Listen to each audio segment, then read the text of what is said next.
Right, and we are live. Sorry, guys, you had to wait for a minute or what there. We were talking here on Discord and I forgot the time. So, we're in the PMDG 737-800. Traffic, Skymatix VA, push back and start. All right, so that is our friend there in the middle, Laurie, that's going to push back now. He's in X-Plane 11. Me and Anthony, next to me, we're in 2020. So the parking is kind of messed up. Kevin just left, Uncle John just left, so we better get a move on here. Welcome, everybody. I hope you had a good week. I hope you can have a good weekend and enjoy the flight with us. Which airport it is? Zagreb. Yes. Croatia. Yes. You go to Berlin. Zagreb, traffic, Yes. Skymatix 04, line up and take off, runway 04. Good.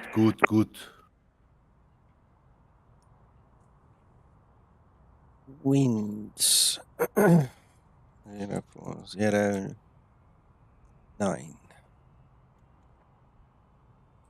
16 QNH 1018.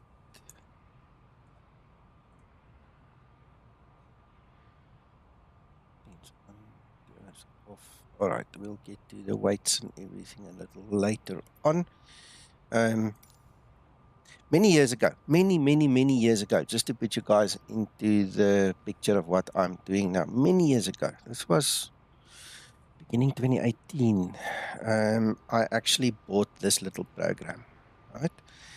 So it was sold to me as a performance calculator. Now it has never, and unless either Zibo or this guy changes, it just doesn't match the Zibo performance at all. So while I'm flying the PMDG, I just want to see what it does for PMDG, if it's closer to reality or not, because it's all very well these guys sell these things, but if they don't match the aircraft, and if there's no way to make them match, if, I mean, I don't know, I don't find any settings where you can set it, but, then it's kind of mute. You don't need it. You can't use it. So I'm curious to see what's going to happen today. I'll show you guys as I work through.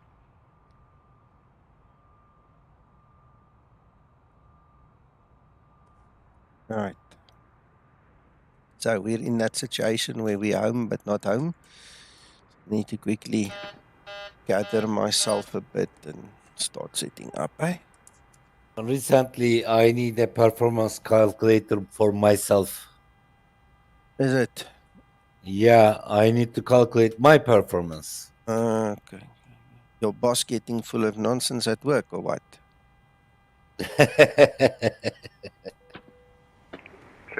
Traffic, Skymatix. Mr. Nico, I missed you for a long time. You know where to find me. Foxtrot and Alpha. You're supposed to come here more often then. Yes, you're right. But recently, I have started diet and also making some sport slowly. Yeah. I need to lose some weight, Nico. Because of this, I don't need to. I understand. Yeah, it makes you grumpy. I shouldn't sit in front of computer for a long time. Okay, got it. But after that, I'm going to come. We are going to drink cola, something like that.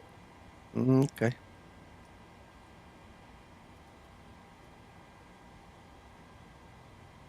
What about MTS, sir? I'm waiting on Tony. When he's ready, he'll give it to us.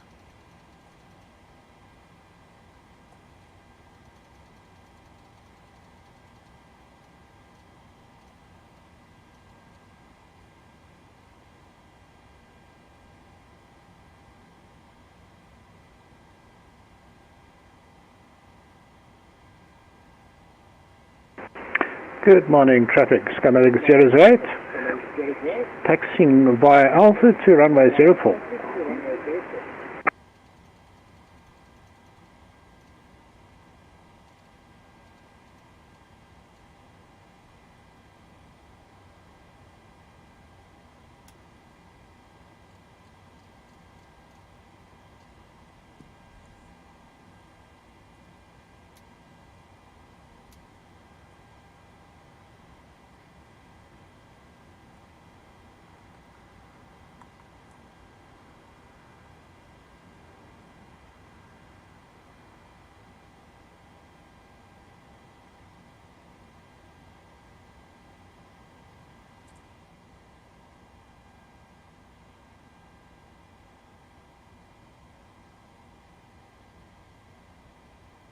Right, we also have our ATC already available to us at Berlin, and we do have an ATIS, and we know we're going to land on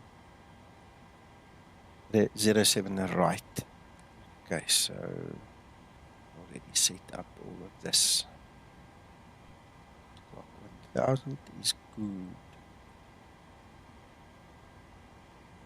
So, ILS and localizer. Zagreb, traffic Skymatix 356 lining up. Takeoff runway 04. Enjoy, Laurie.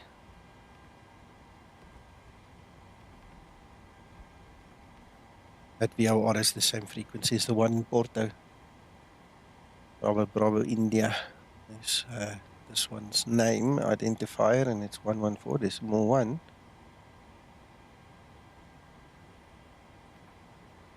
Nico, I need to clean my kitchen a little bit. After that, I will be here, okay? Okay.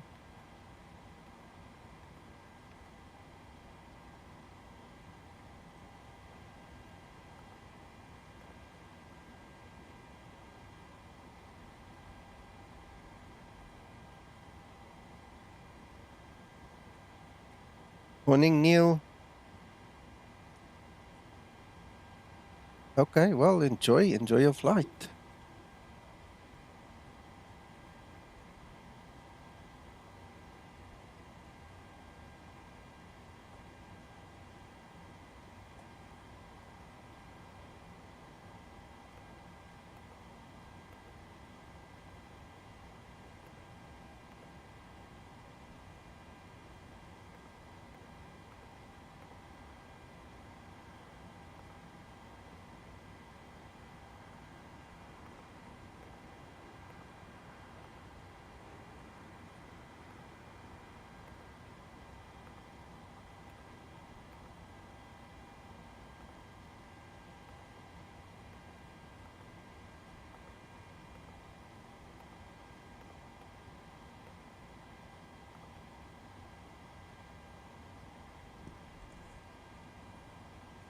Yeah, the rain is all around us, not at the airport. I actually had a look. According to the meter, it says showers and all. But if you look at the radar screen, see, that's where we are. Look, the rain is just all around us, but not exactly at the airport. So that has temporarily changed.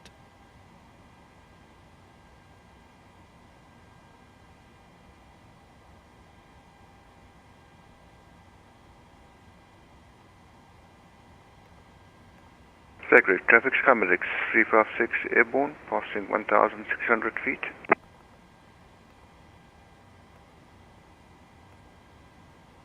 Exactly. It's scared of us, man. Us cowboys riding the storms, you know, we chase it away, it seems, sometimes. Were you on my stream last night when I flew through the cloud and it shook me a little bit?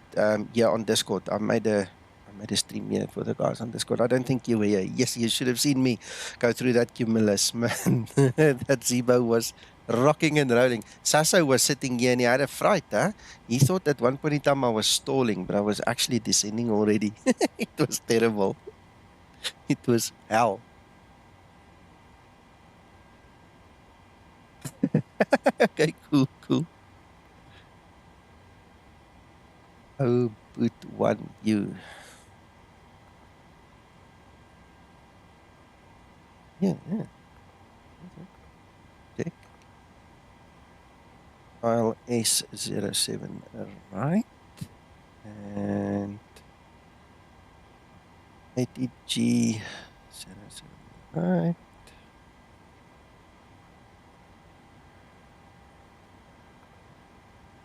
ATGUP. That one apparently. We'll step through and make sure it is really what we want.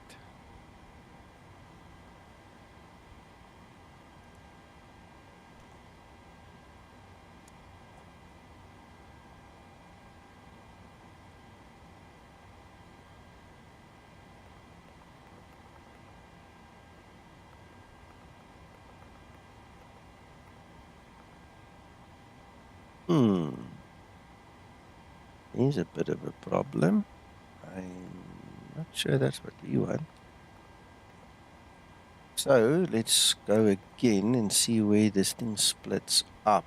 Whether it's part of a go-around procedure or what.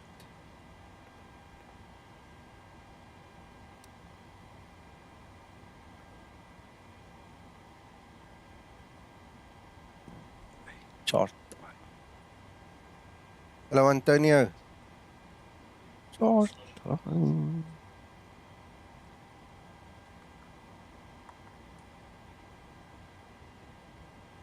Okay, that one is obviously coming back there. That's part of the go-around procedure, so that's not really linked there, but that one should go to DB593.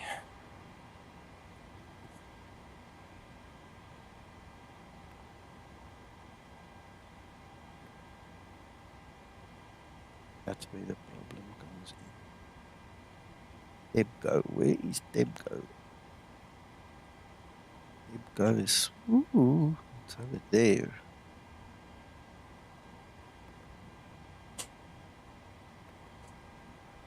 That one is to go there. Ah, you see. You need to make a plan to take out the right one, eh? So there we go. Now it looks just like in paragraph. Whoop, whoop.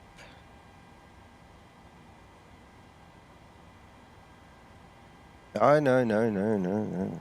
We want that one. That's the logical progression. So you go to that one. Instead of going to the left, you have to follow the path, because look here.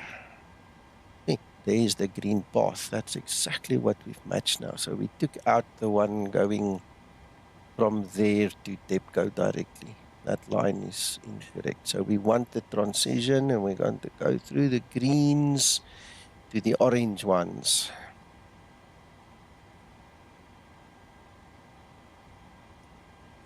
So I'm happy with that one.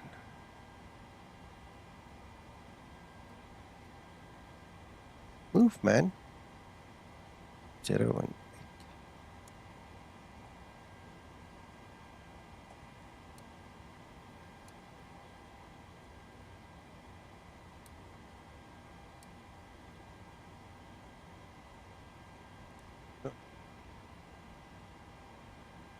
So far, so good.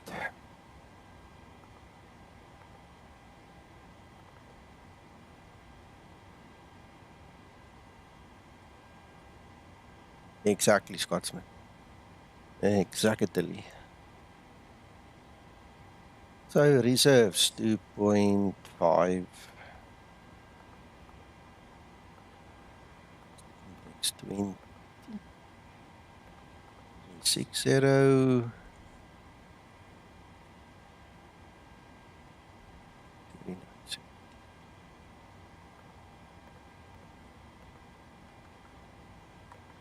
17. Yeah, no worries. Right, transition altitude.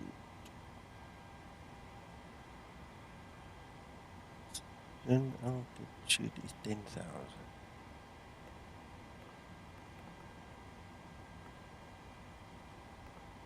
I'm ringing, hold on. Wow.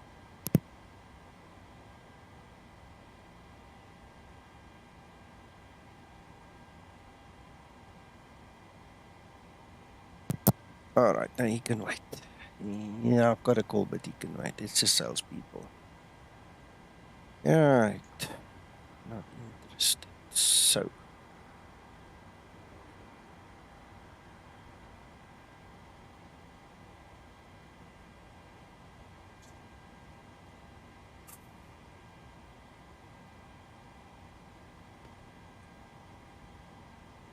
Right, so this is where this other little calculated thing comes in now. So we have, look at the weights again.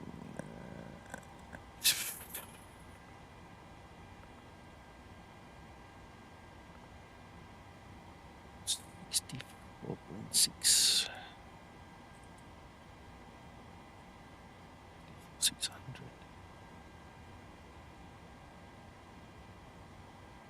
Hello, Hendrik. Hello, Steve. So this is going to be interesting. I'm going to witness it now with you guys. So this thing says flaps 5. Does it say anything about CG? No. Right, then it says, you see there's 135. Let me show you.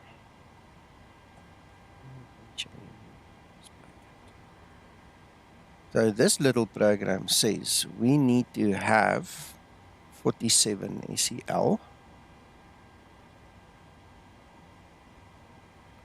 We did not put in. So let's go back. It says 47 SEL. It says takeoff derated 1.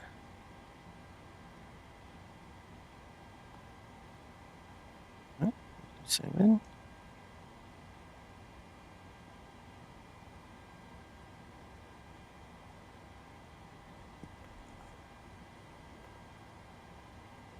Sure it's taken it. Then we're gonna come look at this. All right. So it's calculated 143, 145, and 158. So it's not even close. It's the same as with the Zebo. So I don't know where this guy gets his information from and what he bases it, but it doesn't match any of our flight sim aircraft. So I don't know. It's a really strange coincidence. And the funny thing is, I've worked through so many of these little performance calculators. It's weird, man.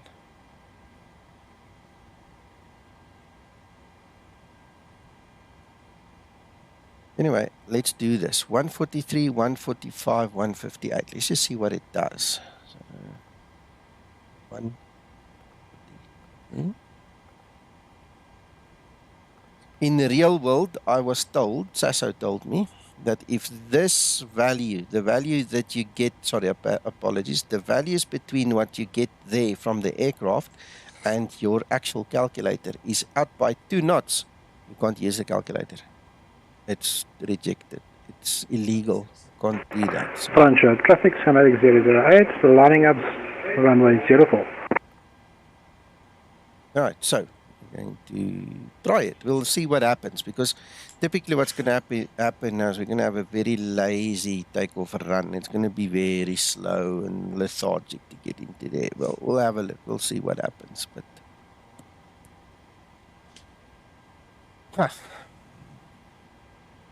is what it is.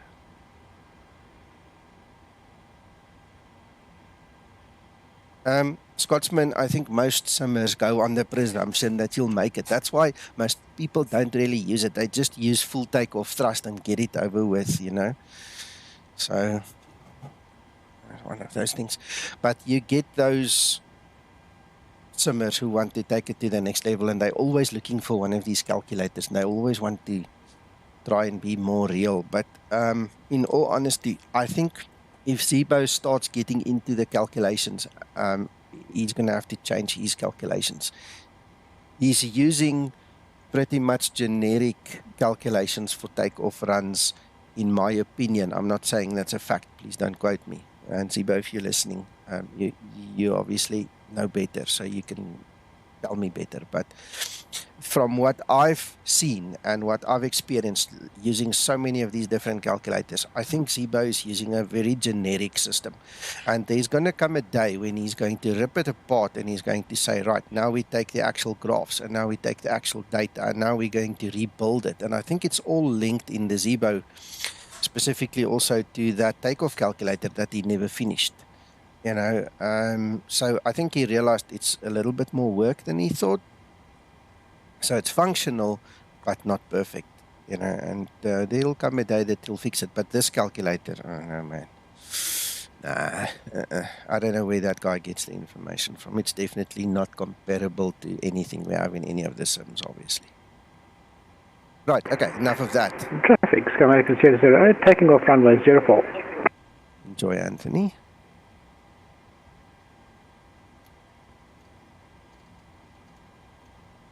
Yeah, I think he's sensitive.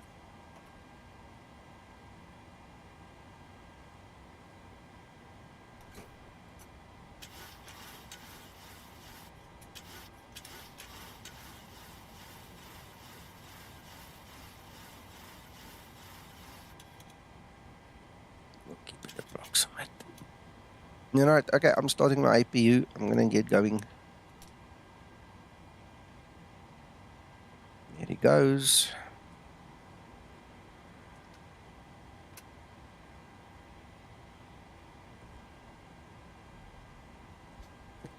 Yeah, but when in doubt, Scotsman, when in doubt, you obviously go for maximum performance. So you forget about fancy stuff and you just go for gold, you know? Best way of doing it. Set that one up again.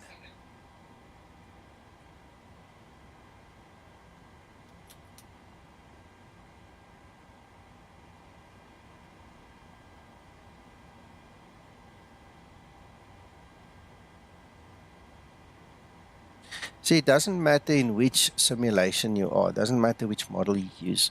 There's a certain percentage of dumbing down that happens. If we don't do that, if PMDG doesn't do that, then you're going to have a lot of people that won't be able to fly the aircraft, you know. So there's a reasonable margin of what you give versus what you have in the real world. You know, like, look at this temperature compensation in U14. Hello, traffic. Skymatix VA, passing through flight level 35,000. Climbing to 37,000. You see, before we had... Apologies, that will be 36,000. There you go, Anthony. Before you had tables to calculate temperature compensation. Now it's in the FMC and things like that. So in time, things will be added, but it also puts strain on the simmers. You know, they have to learn all these complicated things. You know, if it's not necessary, it's not necessary.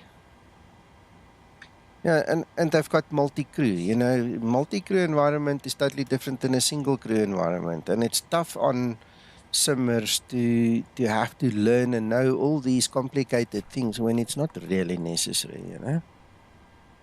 So, in time, that will all change, obviously.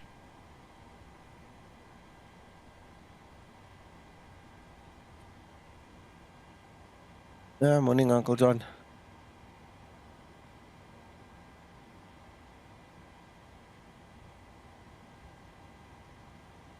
Right, I'm on the APU. Might as well start thinking about firing up, right?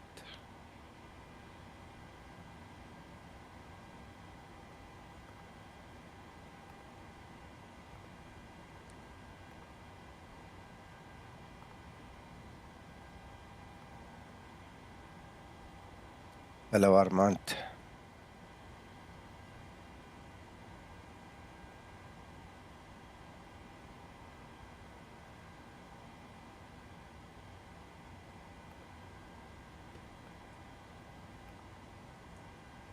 I never started my timer, so I'm just guessing when a minute is over, then we can start up on the engines.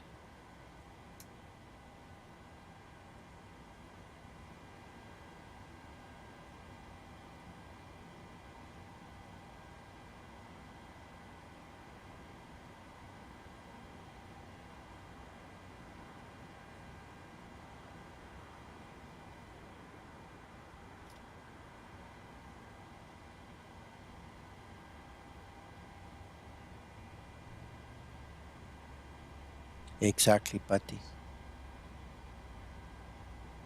Yeah, you can enjoy it at the level you want it. That's part of exactly what Patty said. You know, you don't have to go make it complicated. But again, we have some pretty serious flyers, and we obviously have real world guys using our models. You know, and those guys want the extra stuff. And that's why, I mean, let me speak just about Zebo. That's why he's got all these options. Let me tell you something else, okay? Something that crept up during the week, okay? Southwest Airlines has and we've subsequently found out there is one airline in Europe that does the same. They don't have a double D rate. They've actually got a reduced rate and a reduced climb rate, okay, which works completely different to what we know and what is simulated by default in the simulators, right? So me and Zibo and the One Rail pilot have been talking about it, and if Zibo decides to put it in, it will obviously be an option for the guys simulating Southwest operations, you know, because then you'll, instead of having a D takeoff story there, you'll have a reduced, I think it's called RO or something. Let me just see quickly if I can find the picture here quickly for you guys. Yeah, it's got R minus TO. I don't want to just share anything. Just give me a second. Let me just take a screenshot here. I don't want to put any identifying marks or something and get in trouble for that. So give me a second.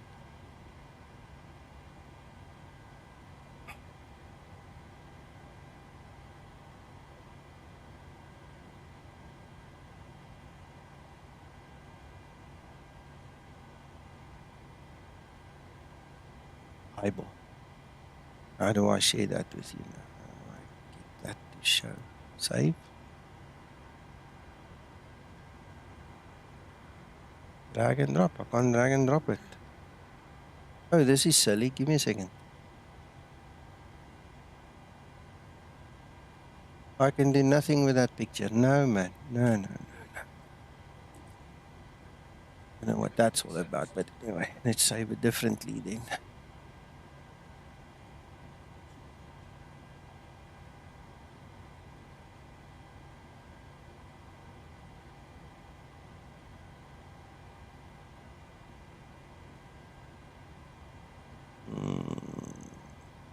Display capture. Look, so this comes from one of their aircraft, you see. I have a reduced takeoff and you have a reduced climb facility that's in there.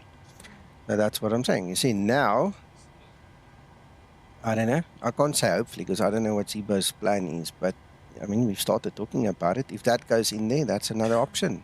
You know, another airline being covered. And that's, again, coming back to the beauty of flight simming. If you can add it, why not? If you want to simulate using it, why not? If you don't, you skip it. Easy as.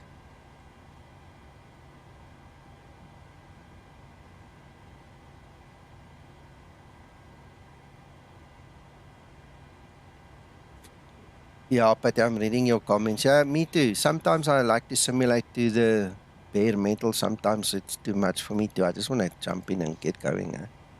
That's why there's shortcuts and stuff to put in there.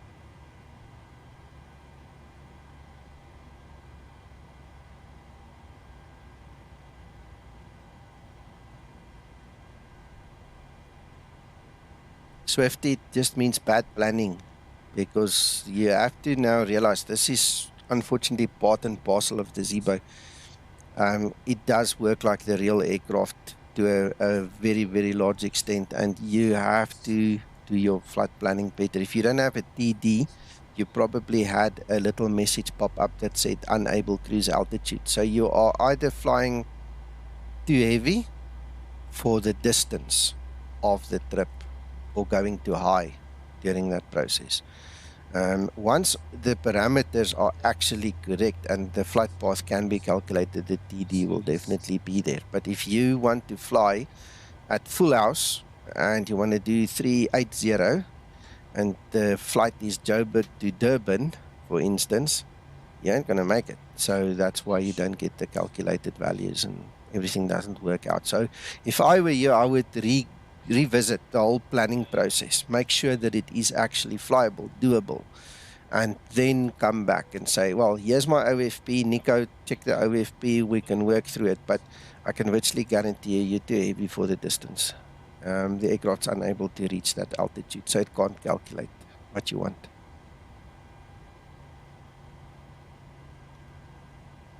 There you go. We are set.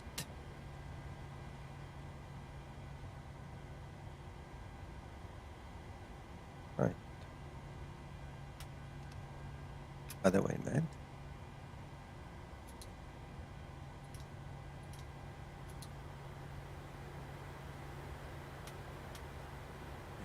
Done.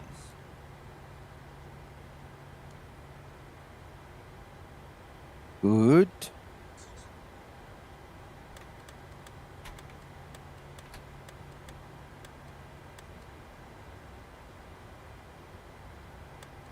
Yeah, no worries.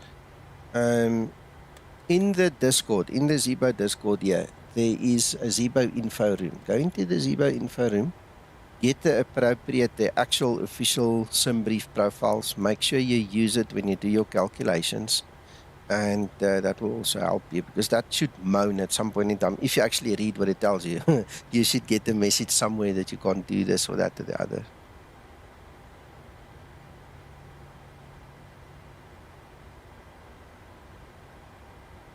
Oh yeah, Scotsman. Yeah, we're spoiled. Right, okay. I think I'm ready. So unless you guys have any objection, I'm going to do the radio call and get going. Have a look outside quickly.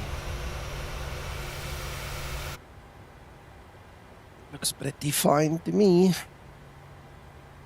Zagreb traffic, Skymatix 001, taxi holding point, runway 04.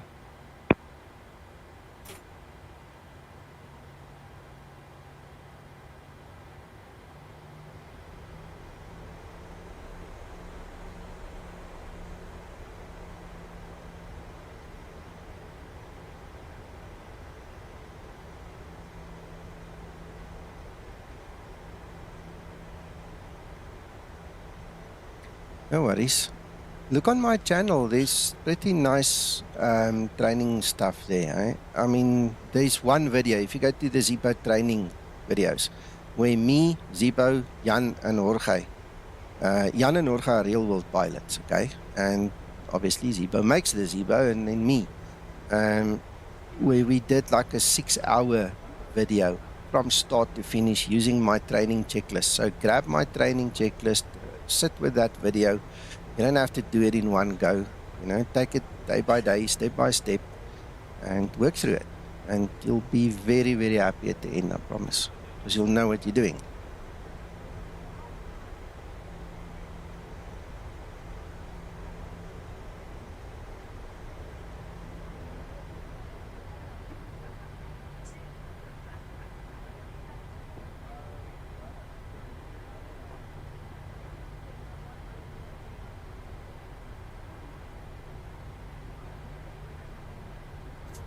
Fighting between my rudders and this tiller again.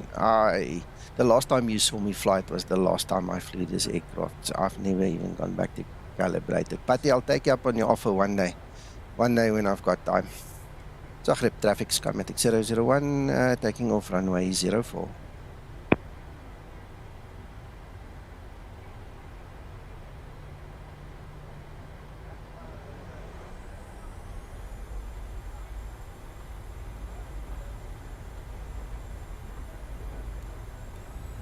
Yoga. Airspeed's alive. Alright, so I'm expecting it to be a little bit more lethargic than usual because of those settings and the speeds and stuff we changed with the SCL temperature.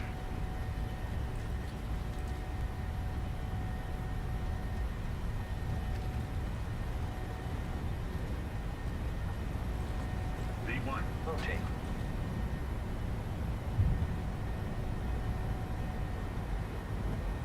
Positive rate of climb. Get up.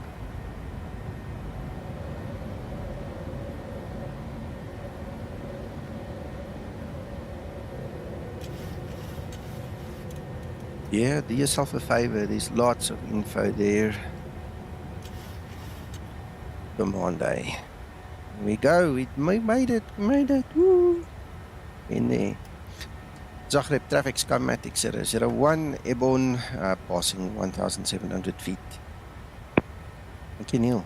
Yeah, I'm kind of looking forward to this flight a little bit.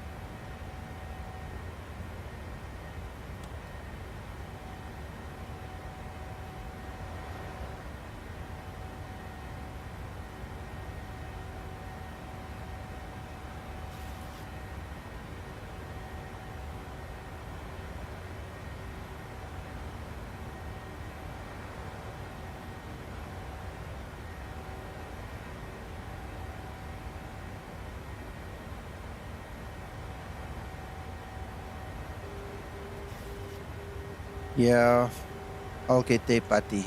I'll get there.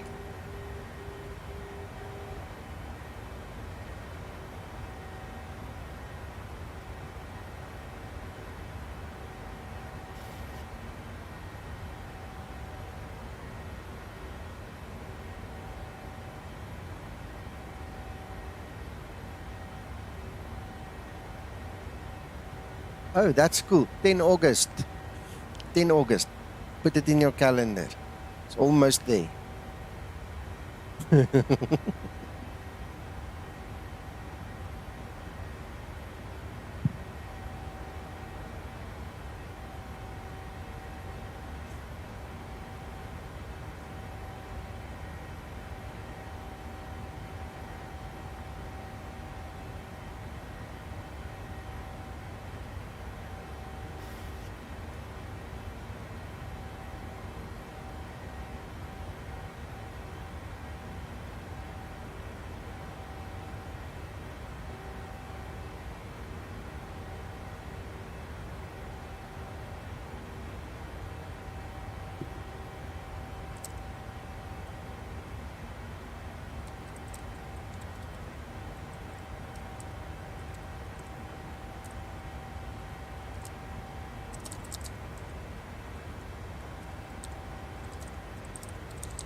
Yes, Patty. And Uncle John, you're nasty. You must not be nasty. But it's funny.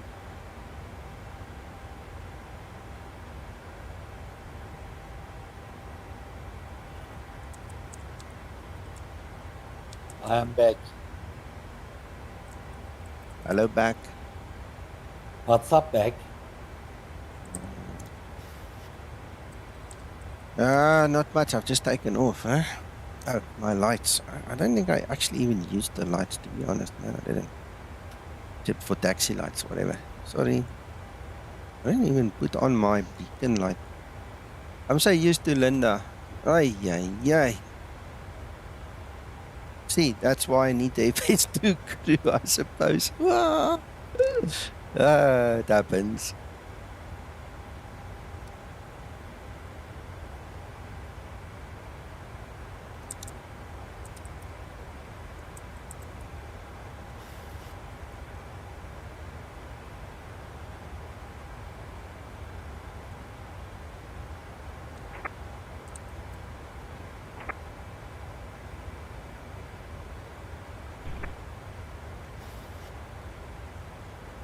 Yes, Linda is also coming for FS, so I'll probably buy Linda rather. I've been speaking to Evgeny in the background a little bit, and I've known about it for quite some time. So yeah, I'll probably just stick to Linda instead of FS2 Crew. I've lost my appetite for FS2 Crew. You know, that's just a personal thing. And I'm used to Linda now, so I might as well just take her. Me and Evgeny were talking in the week again about her.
traffic, Ryanair 049, airborne 737-800, flight level 310.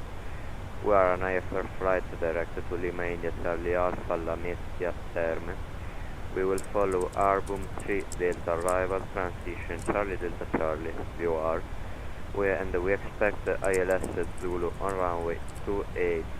We are 100 nautical miles from our top of descent, traffic Ryan 049.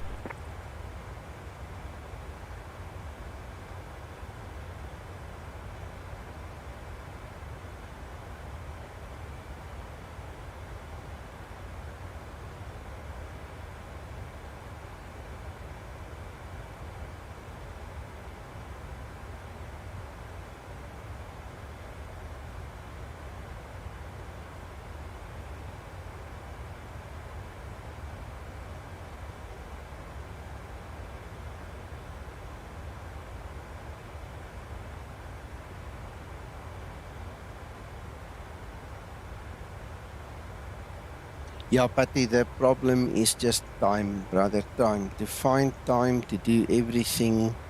Yeah, we'll get there.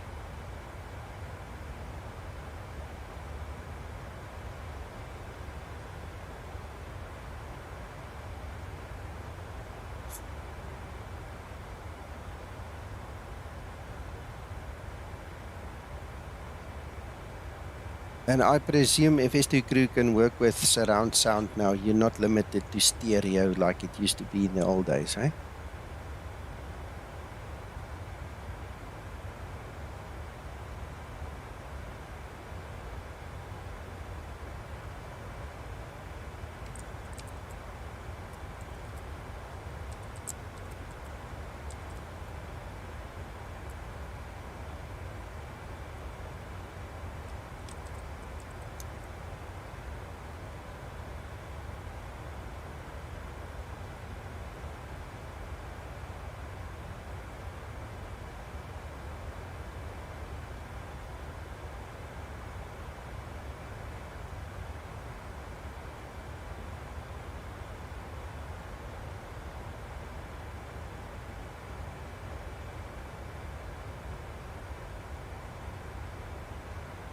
Well, so far so good. Very uneventful. We're still climbing. 24, climbing.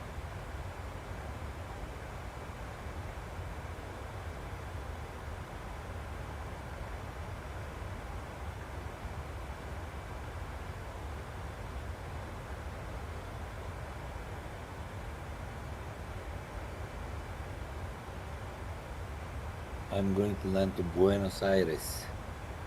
Okay. I will show you how I am going to land.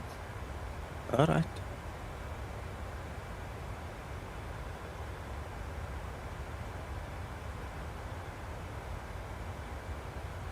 Aha.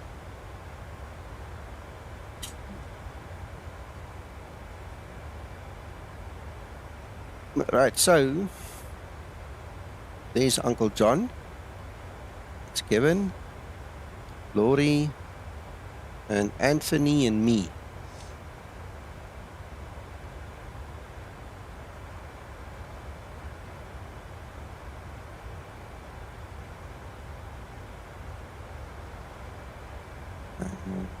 References. See if I can catch them a little bit.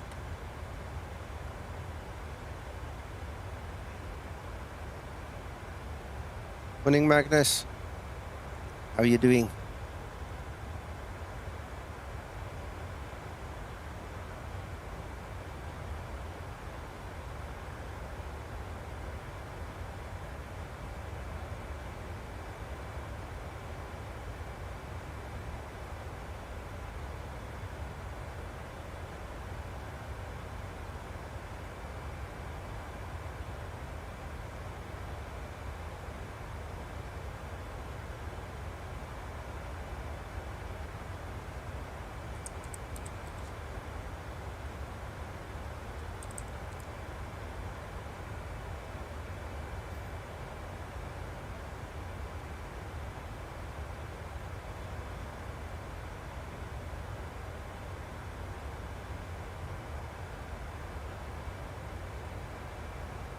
odd one, yes, sir.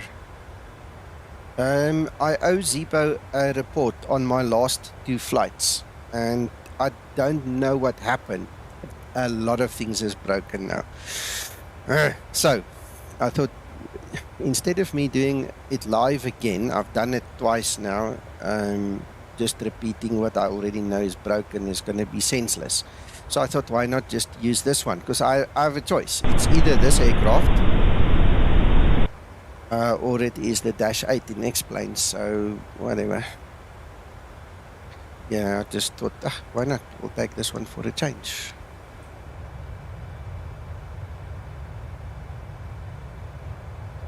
Yeah, and at least we've got X-Enviro in here as well, you know, so it also helps me. All good. Hello, Skymatix. Ja. Okay.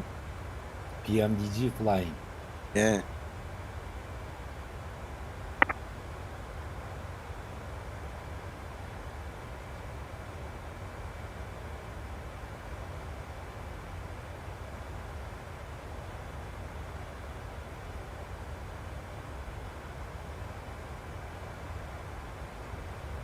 $54 knots side winds I have.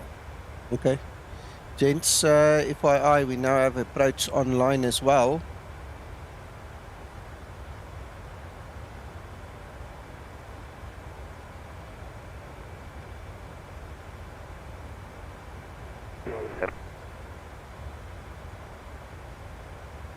Yeah, I'm sure. I'm sure.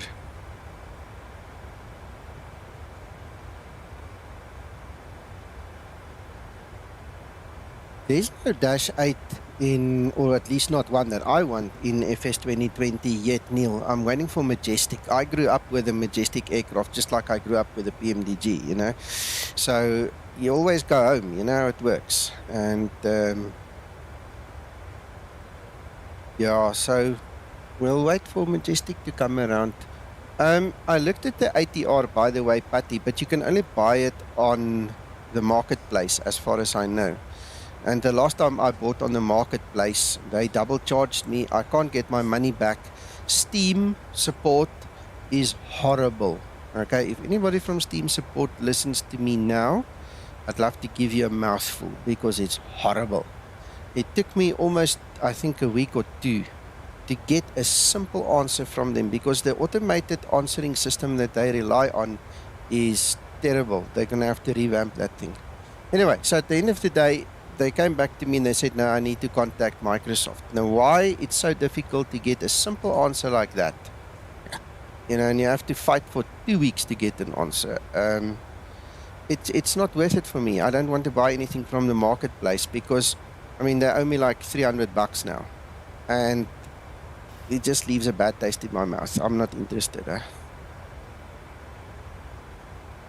They did. That's why I'm talking about it. Yeah, and I don't feel like reinstalling P3D just to fly it. I must be honest. You know, then I'll wait. I've got the queue for XP. You know, it was interesting to get used to the subtle differences between them because even though they're simulating the same thing, they just don't work the same. So I presume it's like, obviously, the difference between PMDG and Zibo. You know, there's a lot of similarities, but it's a different generation aircraft. It's different systems. And, you know, you've just got to look out for it. But I'll wait for Majestic in 2020.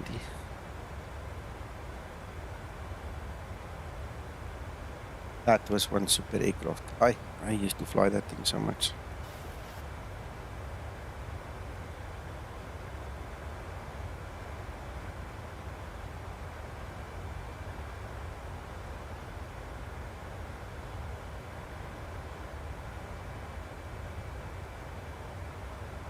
Yeah, Magnus, I'm just glad for autos now, you know, so it's kind of bringing X-Plane closer to, you know, having the same scenery from this altitude at least.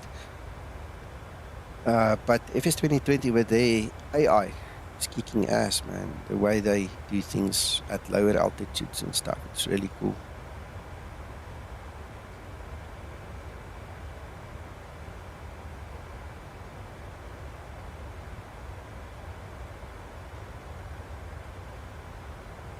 All right, Steve, enjoy.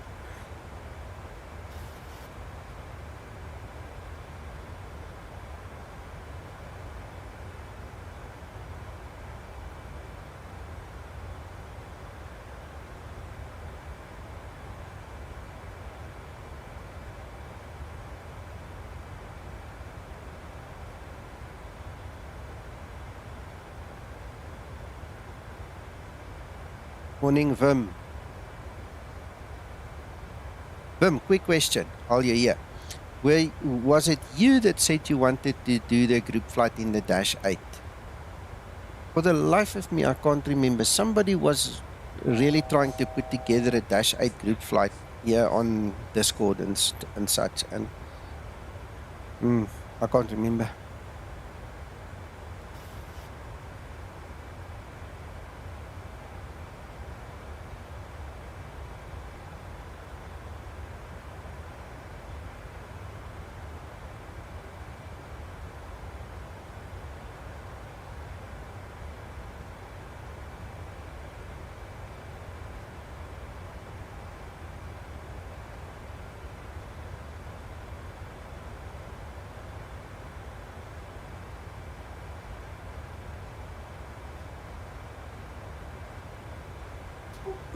Yeah, good morning, Nico. Yes, that was I.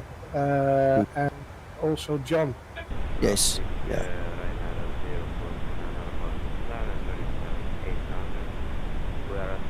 Perhaps we can organize one day flight. Absolutely, absolutely. You know, when you asked, we were so busy in the middle of the Zebo thing, and I'd lost my confidence in the Dash 8 flying. But now that I've done it a few times now, I think I'm up for a good group flight in that one.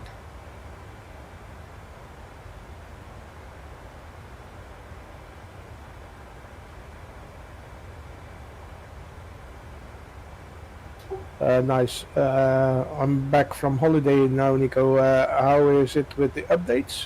How far are we? With Zebo updates. Yeah. We're looking at version 4. We've got RC 1.2 already. But I just mentioned earlier on the stream, there's a lot of problems with it. So I need to still give Zebo my written report so you can go and verify and check. So a couple of weird things happening all of a sudden. Okay, we'll wait. Yeah. And I don't know if you saw, that will also be available for Explain 11 now. So we're unifying the versions to version 4. It will have an Explain 11 and an Explain 12 version. Oh, nice. A lot of people will be happy with that. Seems so. Yeah, I get a good positive response from a lot of people. On my system, I deleted Explain 11. I can't, for the life of me, get more than 25 FPS, and in flight we get around 19 FPS, so it's useless with this AMD graphics card. And so I'm out of that testing loop. The other guys will have to test that, but I'll continue on the Explain 12 track, obviously.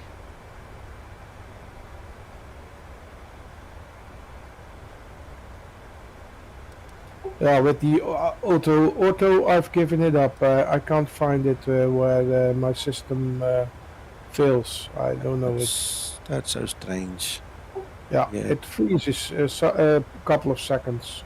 Yeah. I see a blank field, a blank tile in front of me for a couple of seconds, and then it loads. Okay, everything works, but it freezes. That's not good. That's not good. Last thing I can do is I can check my C++ and updates. Yeah. Yeah, exactly, Kev. Yay, zinc. Man, if it wasn't for zinc, I would have been in big trouble. Another 20 grand for a blooming VGA card if that had to happen. How beautiful it is. It is not required ortho and also massive amount of hard disk storage. Well, incredible. This is technology. Yeah, that's why we use orthos now. Same thing, Arkan. Are you using ortho here? Well, no, this is 2020. I'm saying in Explain we use ortho, and it works the same as you have here in 2020 now. Well, It what I streams. try to say, unnecessary to use it if you use Microsoft Flight Simulator to 2020. Yeah, I know. Understand. You don't need to pay lots of money for your hard drives, and you don't need to waste your time. Well, if you use auto, you don't need it anyway. See what I'm saying? The technology in X-Plane is also coming along, my friend. I don't think so. That's your problem. Yes, it is my problem. My problem is my problem, but your problem is also my problem.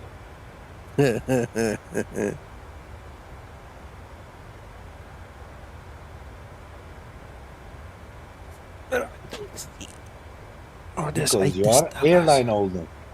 Yeah. Tower. Let's quickly see 8 is 1024.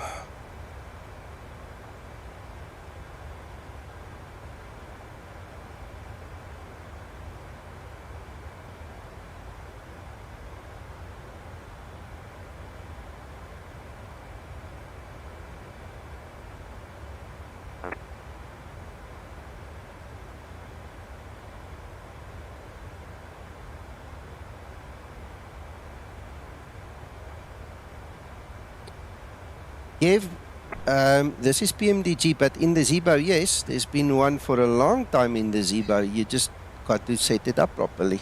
Once it's done, easy. It works the same as in PMDG, yeah.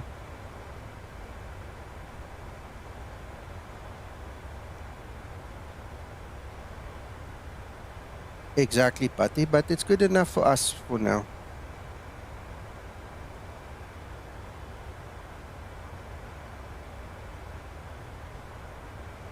Yeah, no, Kev, no. Come talk to me. I'll show you in the ZBO. It's very easy to actually do the wind uplinks and stuff. ZBO gets it from the sim brief stuff, so yeah.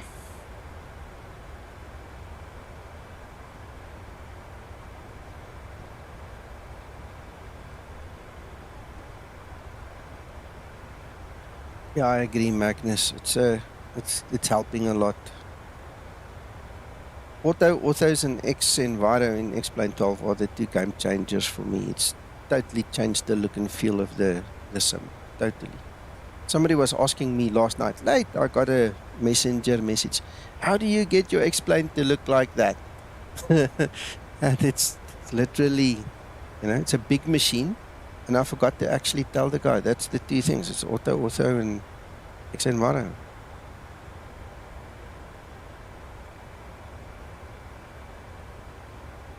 Kev, it'll take me less than 5 minutes to show you if you want to pop around after the stream on Discord, eh?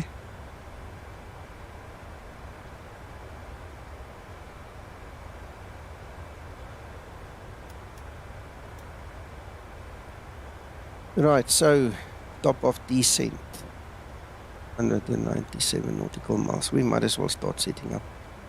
Morning, Krister. Right, so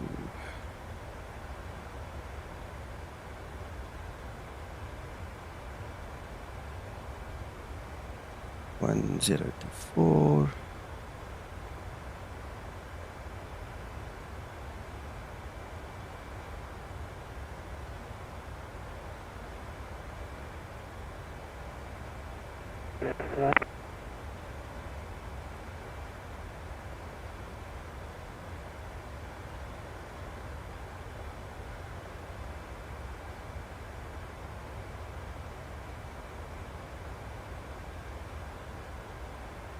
Yeah, no, for sure.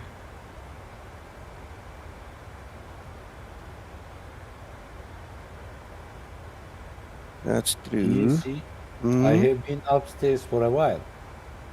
I did not see. I'm not keeping my eye on Discord. I see. I'm checking what I'm doing here.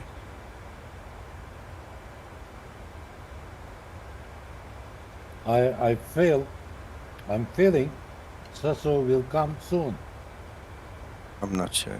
Might be at work. Might be flying for real.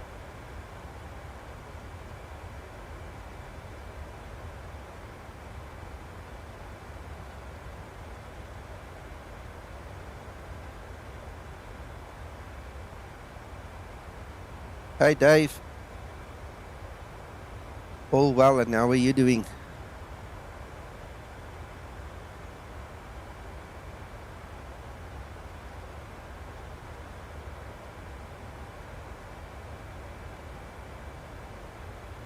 There you go.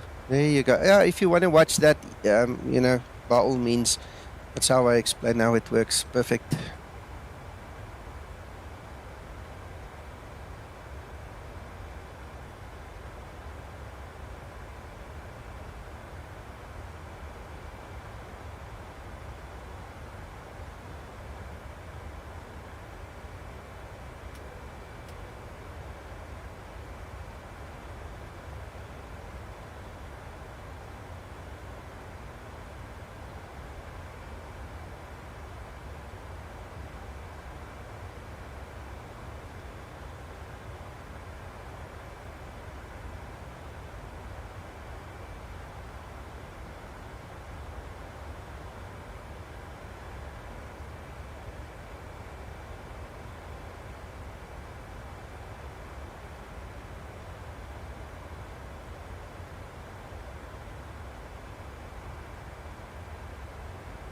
Good luck with that, Dave.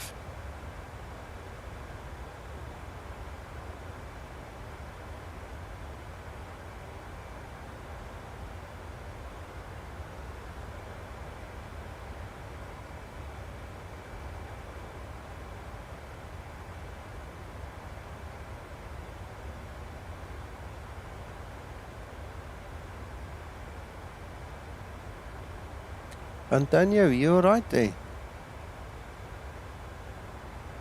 Hey, Nico, I'm here, yeah. Yeah, are you okay there? I see you're busy setting up. Yeah, I'm busy setting up. I'm doing the leg of the world tour on Gotcha. Israel. Okay. Nico, finally I'm descending to Buenos Aires. Okay. Would you like to have something from there? No, I'm okay. Okay. There is nothing to buy there, actually.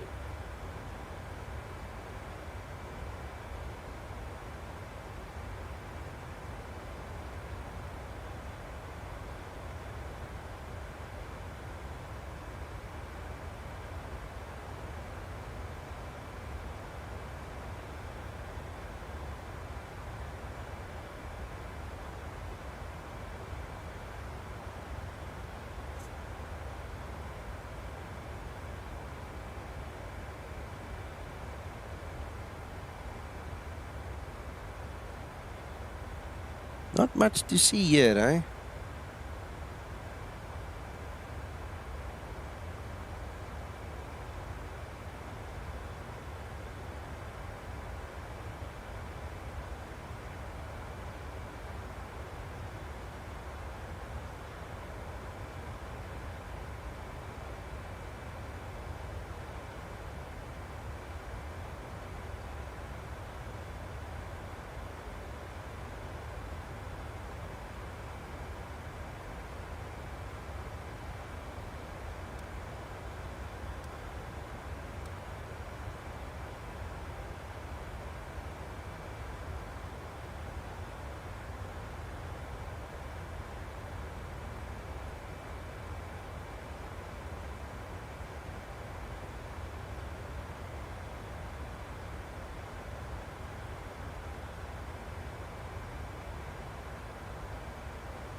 traffic 44 trace, destination J4, departing from Hanover on track 1 Yankee departure, terminal title 430.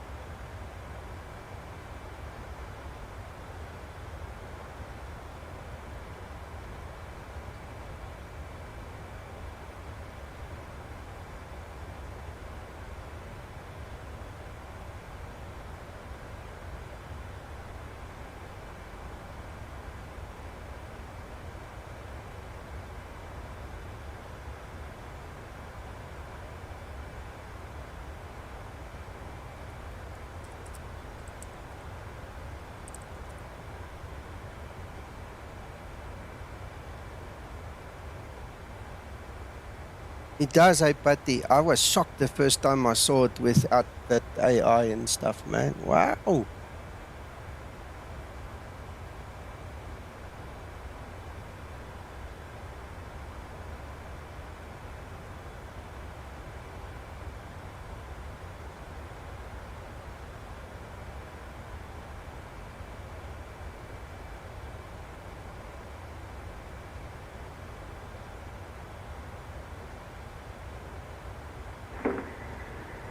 Monaco traffic, Meridiana 1028 from send 184, push and start.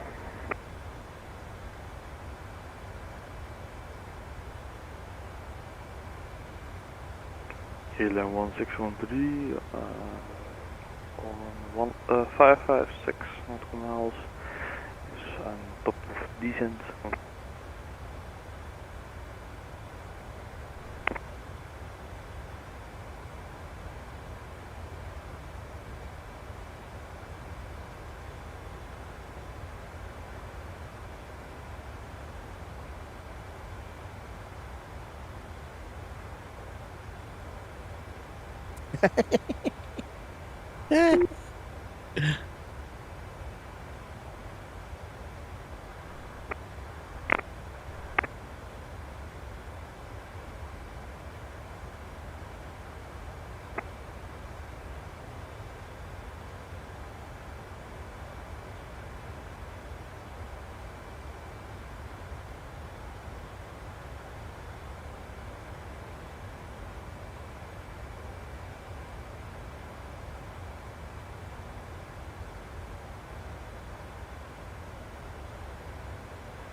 Yeah, that's a good plan, Magnus.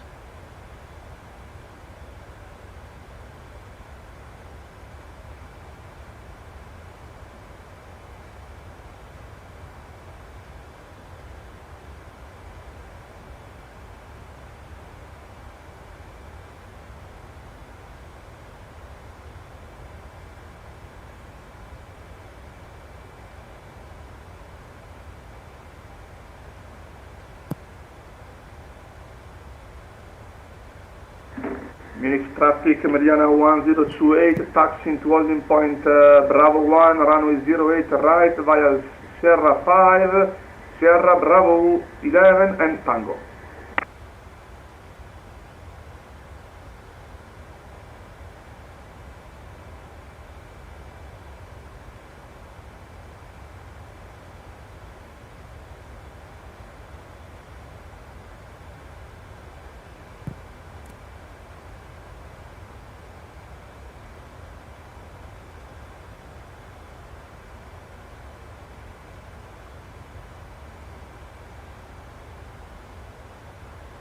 Left heading 320, descent to flight level 100. Expect ILS, runway 07 RAAS, Skymatix 356. And Skymatix 356, check information Yankee. Information Yankee.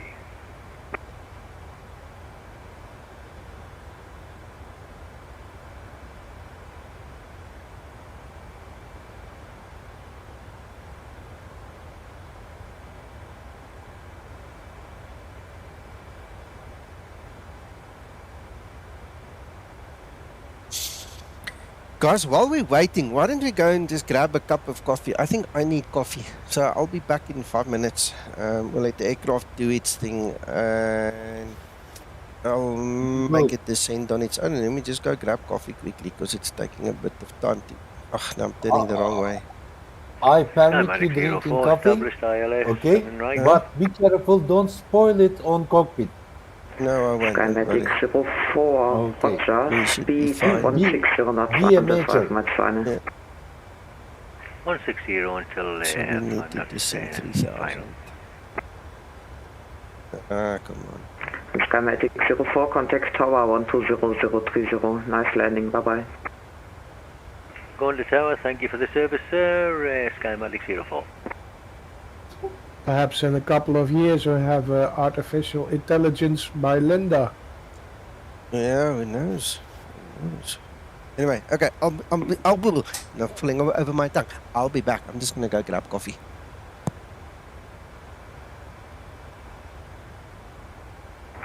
Skymatix 357, turn left heading 310. Turn left heading 310, Skymatix 356.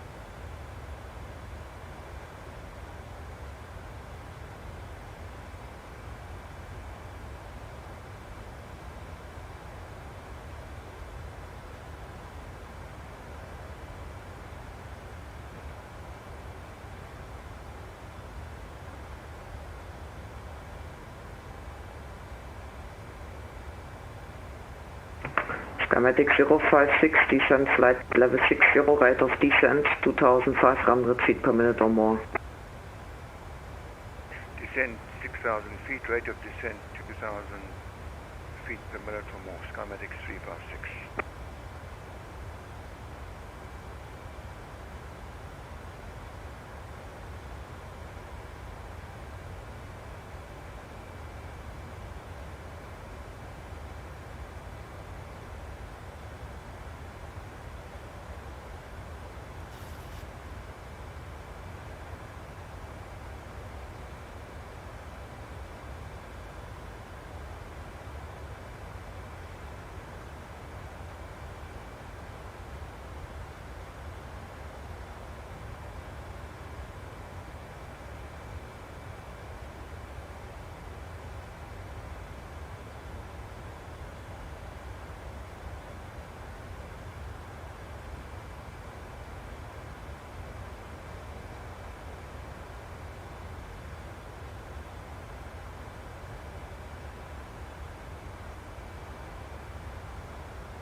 Skymatix 3560, descent 4000 feet, QNH 1024.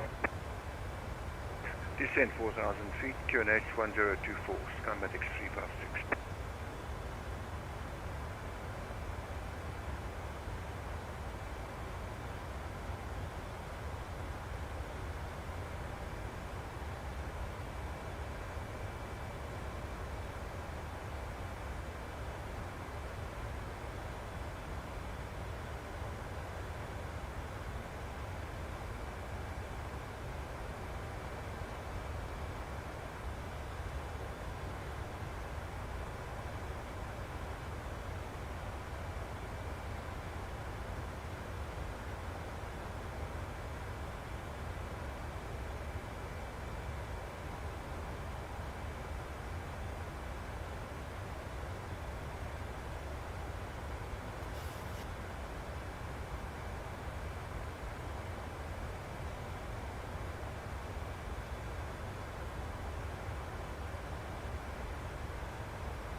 Skymatix 356, continue descent 3000 feet. Descend 3,000 feet, Skymatix 356.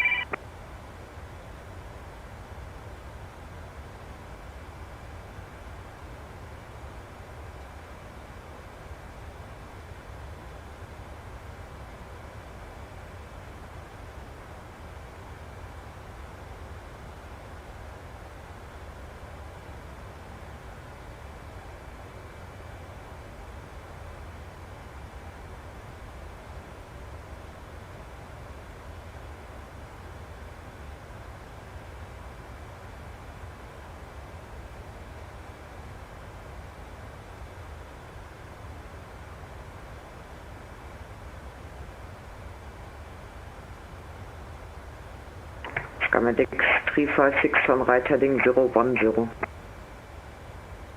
Turn right heading 010, Skymatix 356.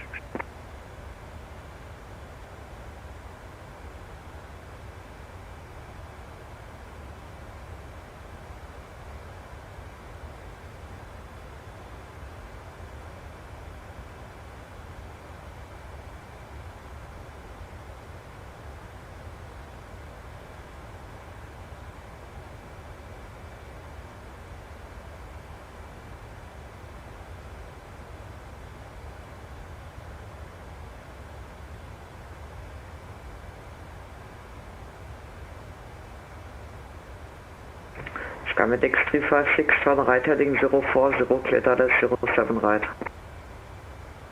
Turn right heading 040, cleared ILS 07 right, Skymatix 356.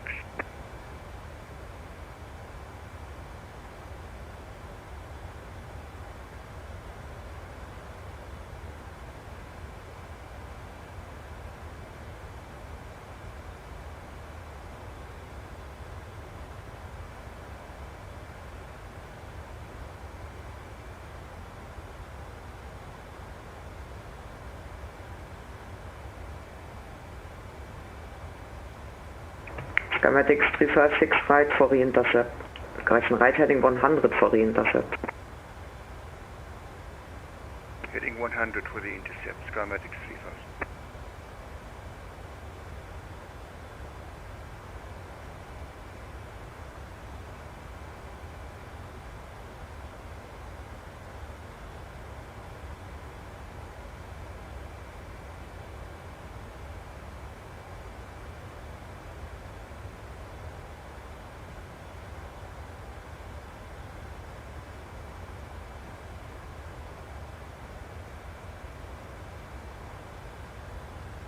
Good morning, approach. Skymatix 008 with you. Skymatix 008, Berlin arrival identified. Turn left heading 320, descent level 100, expect 07 right and information Yankee. Skymatix 356 established from the RLS for runway 07 right.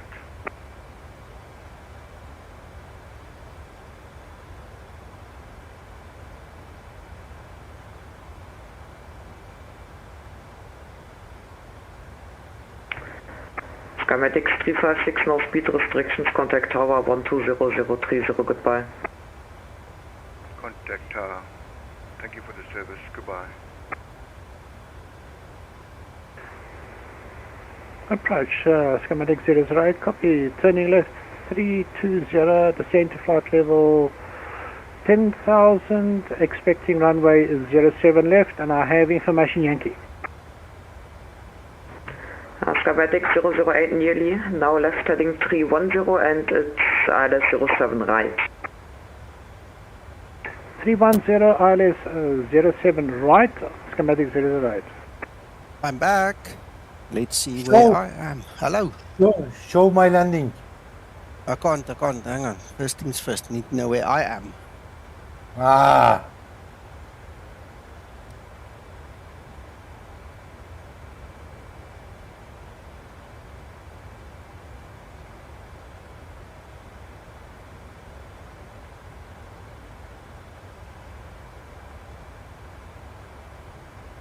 Okay, Hakan, you're live on my channel now. Behave yourself. Okay. Yeah, everybody's watching. Okay. Right, well, anyway, on his request, there's Hakan, guys.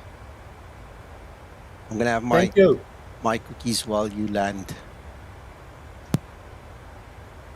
Take your cookie and drink your coffee and enjoy with my landing.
How was landing?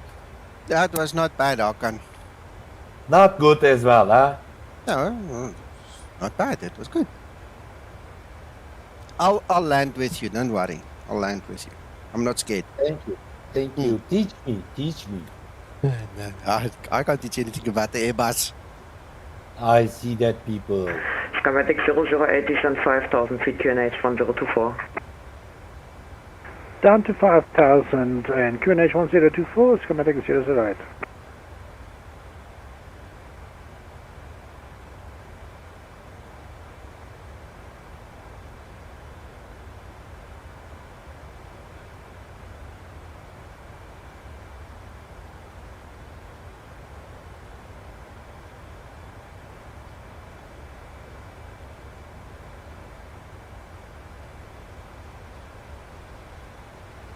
Right, and that's the start of my descent.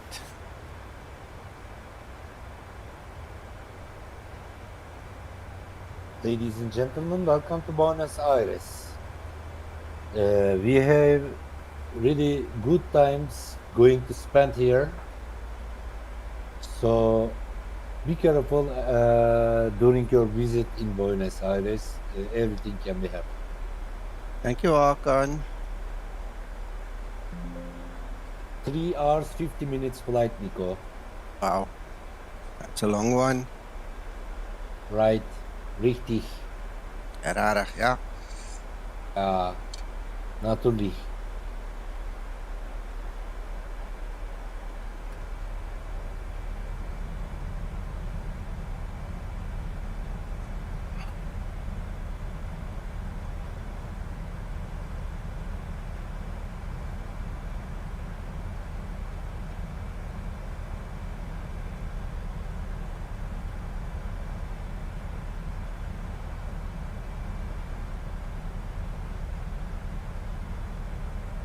Lester says you did a nice landing, Hakan.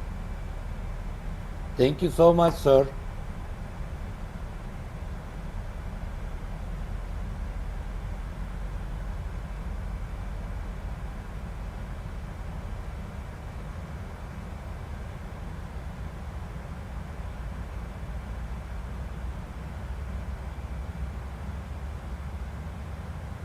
My glasses are fogged up with this warm coffee.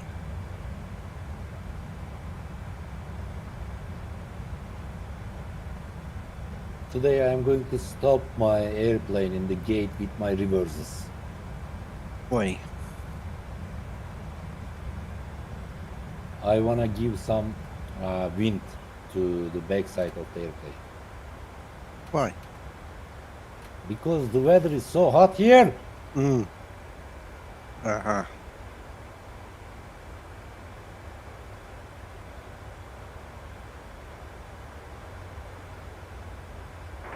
Skymatix 003, turn right heading 330, descend 3000 feet. Turning right 330, down to 3000, Skymatix 008.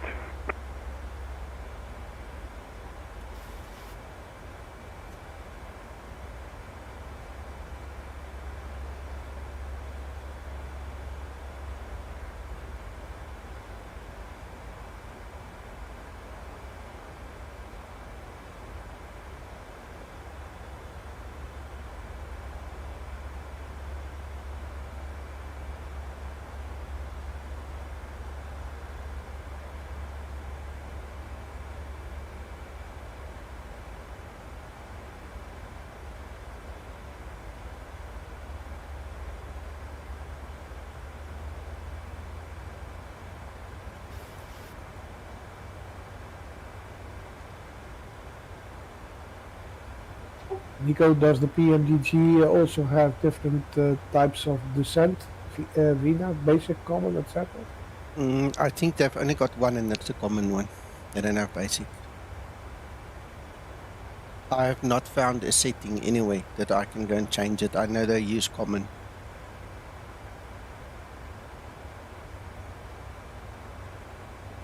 Bremen radar, good morning. Skymatix 001 inbound Oscan descending through flight level 260 for flight level 80. Skymatix 001.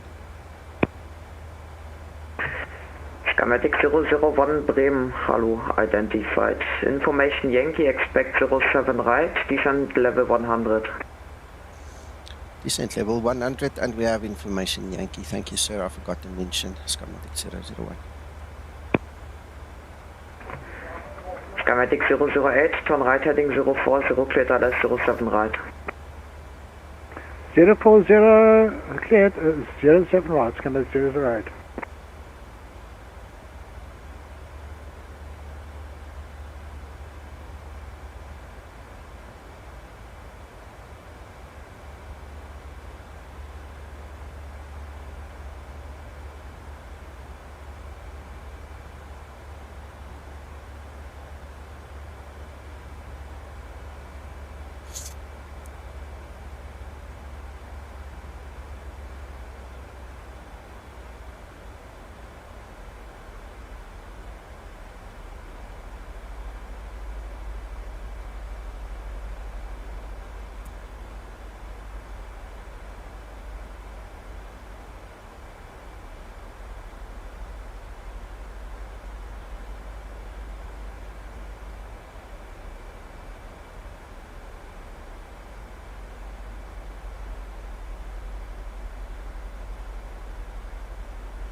Wim.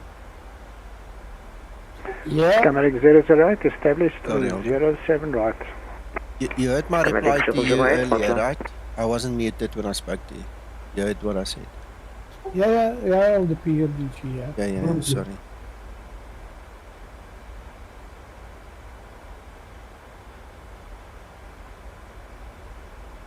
Dave?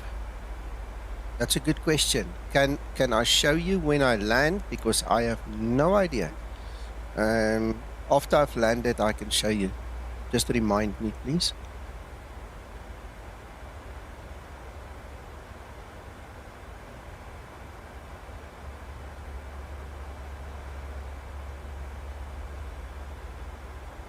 Skymatix 008, wind 120 degrees, 8 knots, runway 07 right, clear to land. Clear to land, runway 07 right for Skymatix 008.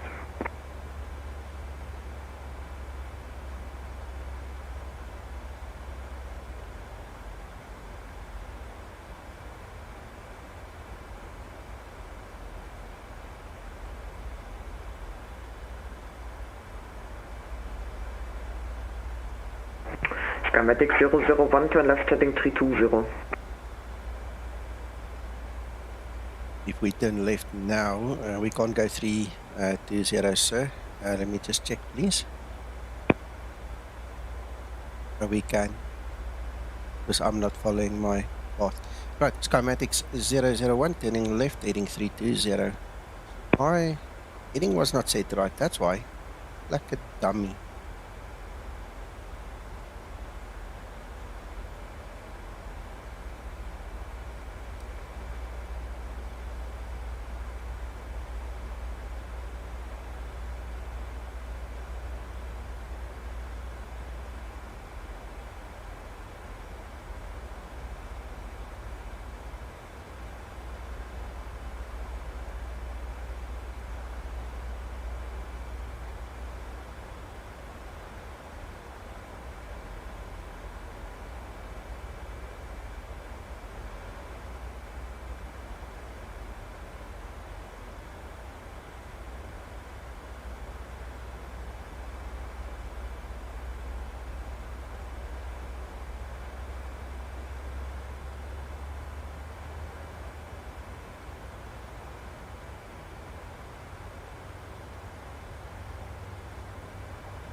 Did you mute your traffic control, or is it offline?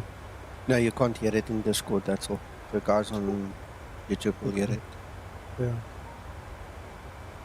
Skymatix 001, turn left heading 310, descent flight level 60, rate of descent 2000 feet per minute or more.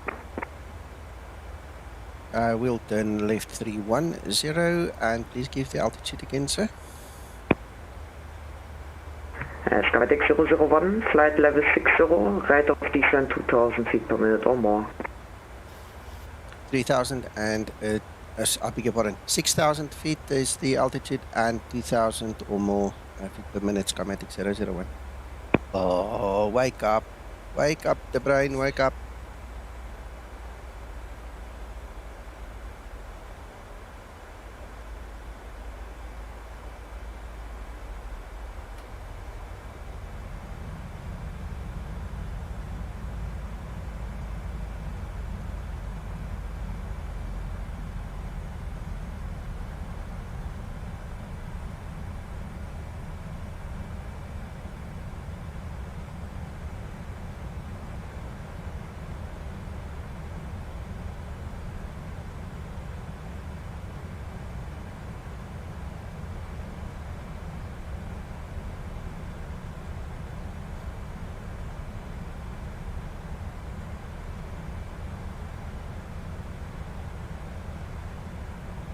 Shortcut, Nico?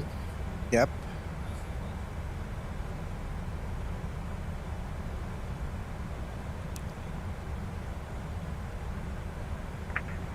Bremen Radar, hallo. Lufthansa 12 Mike, stand D20 with information Victor 1, request startup to destination Cologne. Lufthansa 2 Alpha Mike, Bremen, hallo, startup proved cleared Cologne, Logdo 1 Quebec departure route, flight plan route, climb initially flight level 80, score 1000.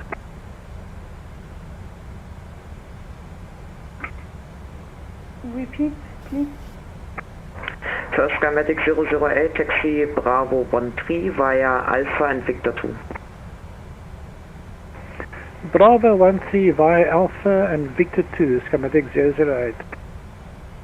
After that 2 Alpha Mike, startup approved, cleared, Cologne, Logdo 1 Quebec departure route, flight plan route, climb initially flight level 80, squawk 1000.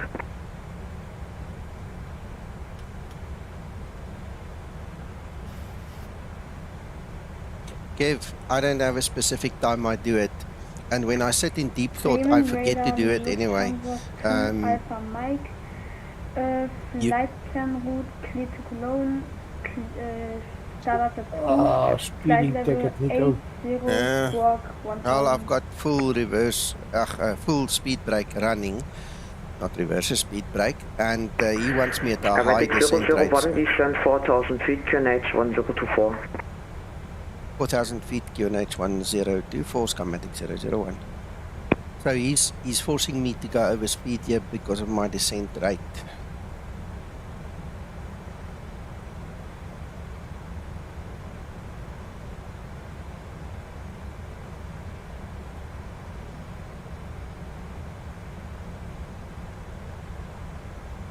So anyway, Kev, you actually reminded me. When I sit in deep thought like this and I'm concentrating on the ATC, I don't do it. And I remember the last time I didn't do it, Zebo told me to do it because he was watching.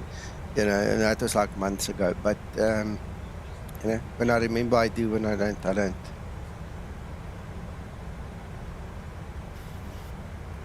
Skymatix 001, turn right heading 340. 340, Skymatix 001. It's that thing about simulating like real versus just flying and enjoying yourself, you know. Sometimes I do, sometimes I don't. Skymatix 008, squawk standby, please.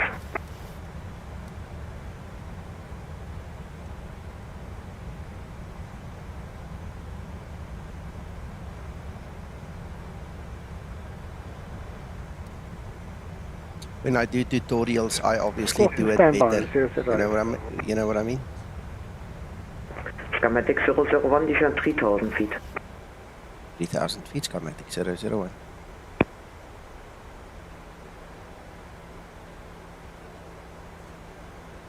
Right, so.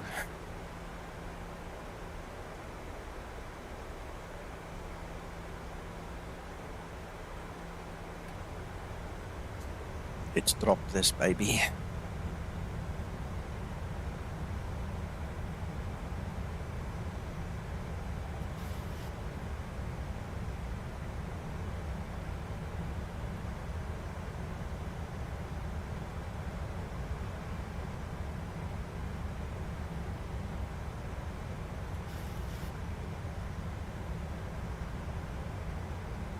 Skymatix 001, turn right heading 040, cleared ILS 07 right. 040, cleared ILS 407 right, Skymatix 001.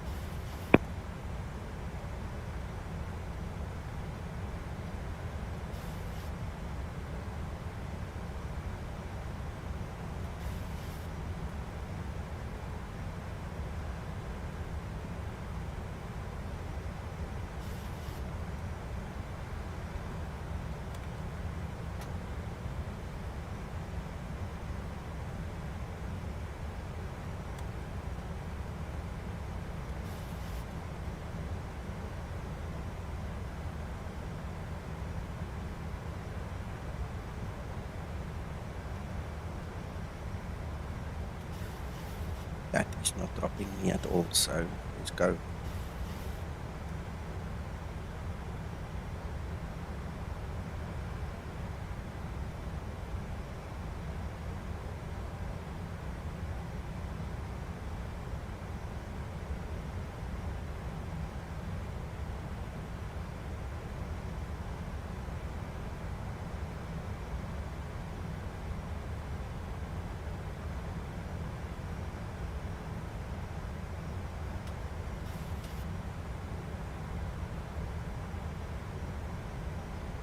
Thank you, Neil.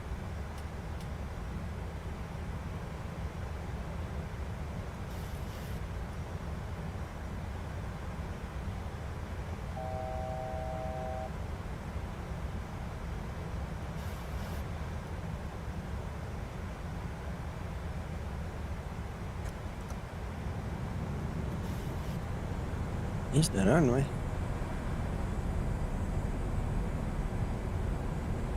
Yeah, well, that's what I just did. As you were typing there, you saw me, I just dropped the gear because, I mean, the energy is just too much. And this guy's not turning me. And he said to the ILS, so it's my fault. Damn it, you idiot, turn.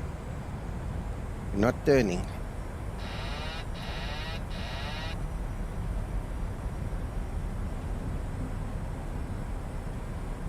Why did we lose the localizer? Is it just because I flew over it? I don't know. It's my approach button. So, anyway, so we live and learn. See, we've got to quickly fix our mistake here.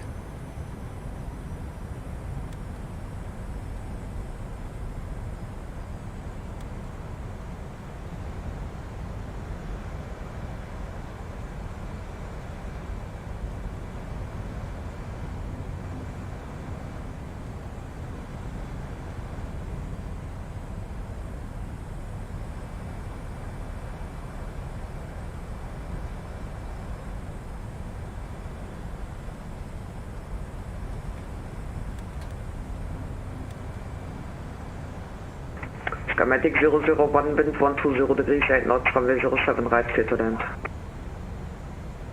Runway 07, right, clear to land, Skymatix 001. It's pushing there from the right hand side now.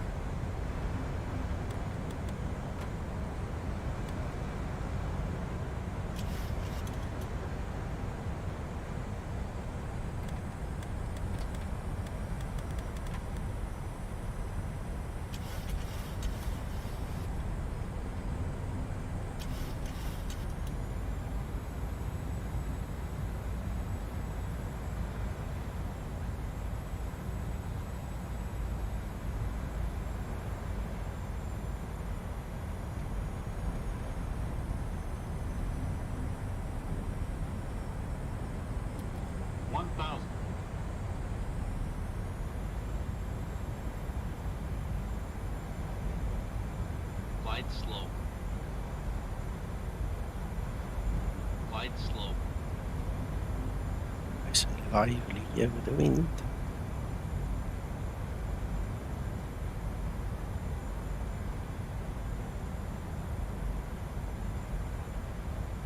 Glide slow. Glide slow. Glide slow. Glide slow.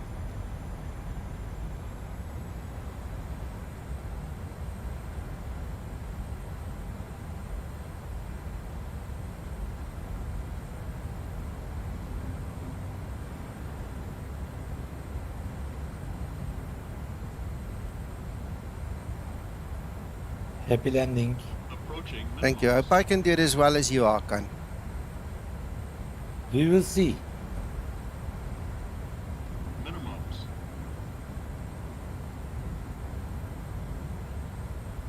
$100.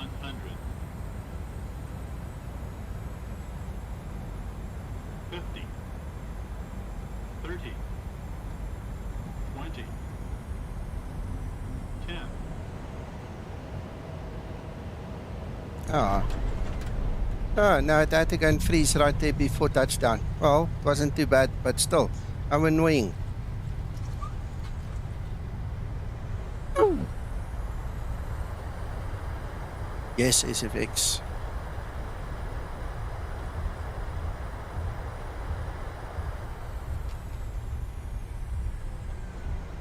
Yeah, not bad. Apart from that annoying stutter, but what can you do? Thank you, Scotsman. Right, let's get off the runway over here.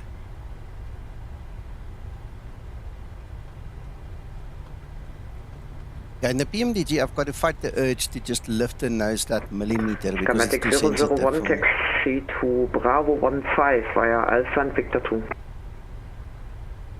Welcome to Berlin. Yeah. Apologies, sir. Can you give me the details again? Skymatix 001. Skymatix 001, no problem. Taxi Bravo 15 via Alpha and Victor 2. Nico. Wait, ATC. Bravo 15 via Alpha and Victor 2. Skymatix 001. That's terrible, and it doesn't always happen. I don't know if it's an add-on or what it is that's actually doing it, but yeah, it is highly annoying for it to happen. Hakan, what you looking for? It is time to go from me. I was waiting for your landing. No problem. I wish you a wonderful day. Take care of yourself. Yeah, thank you. You too. Also, don't forget I love Uncle John as well. Okay, cool. Please tell him, okay? I'll tell him. Thank you so much. Have a good day. Thank you. Bye, Hakan. I need other Bye-bye. glasses. Hold on. I can't read these charts. They're too small. So there's Alpha, and then from Alpha to Victor 2. There's Victor 1, there's Victor 2. So we turn right and then we turn left, and he said Bravo 15. I think I've got it. Got it.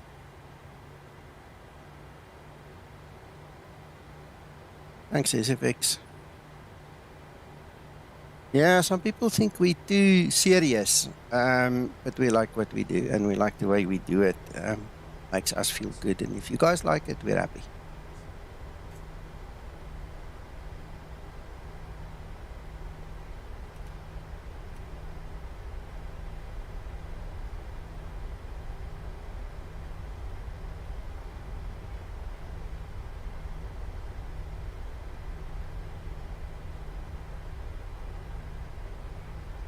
It was nice flying with ATC again today.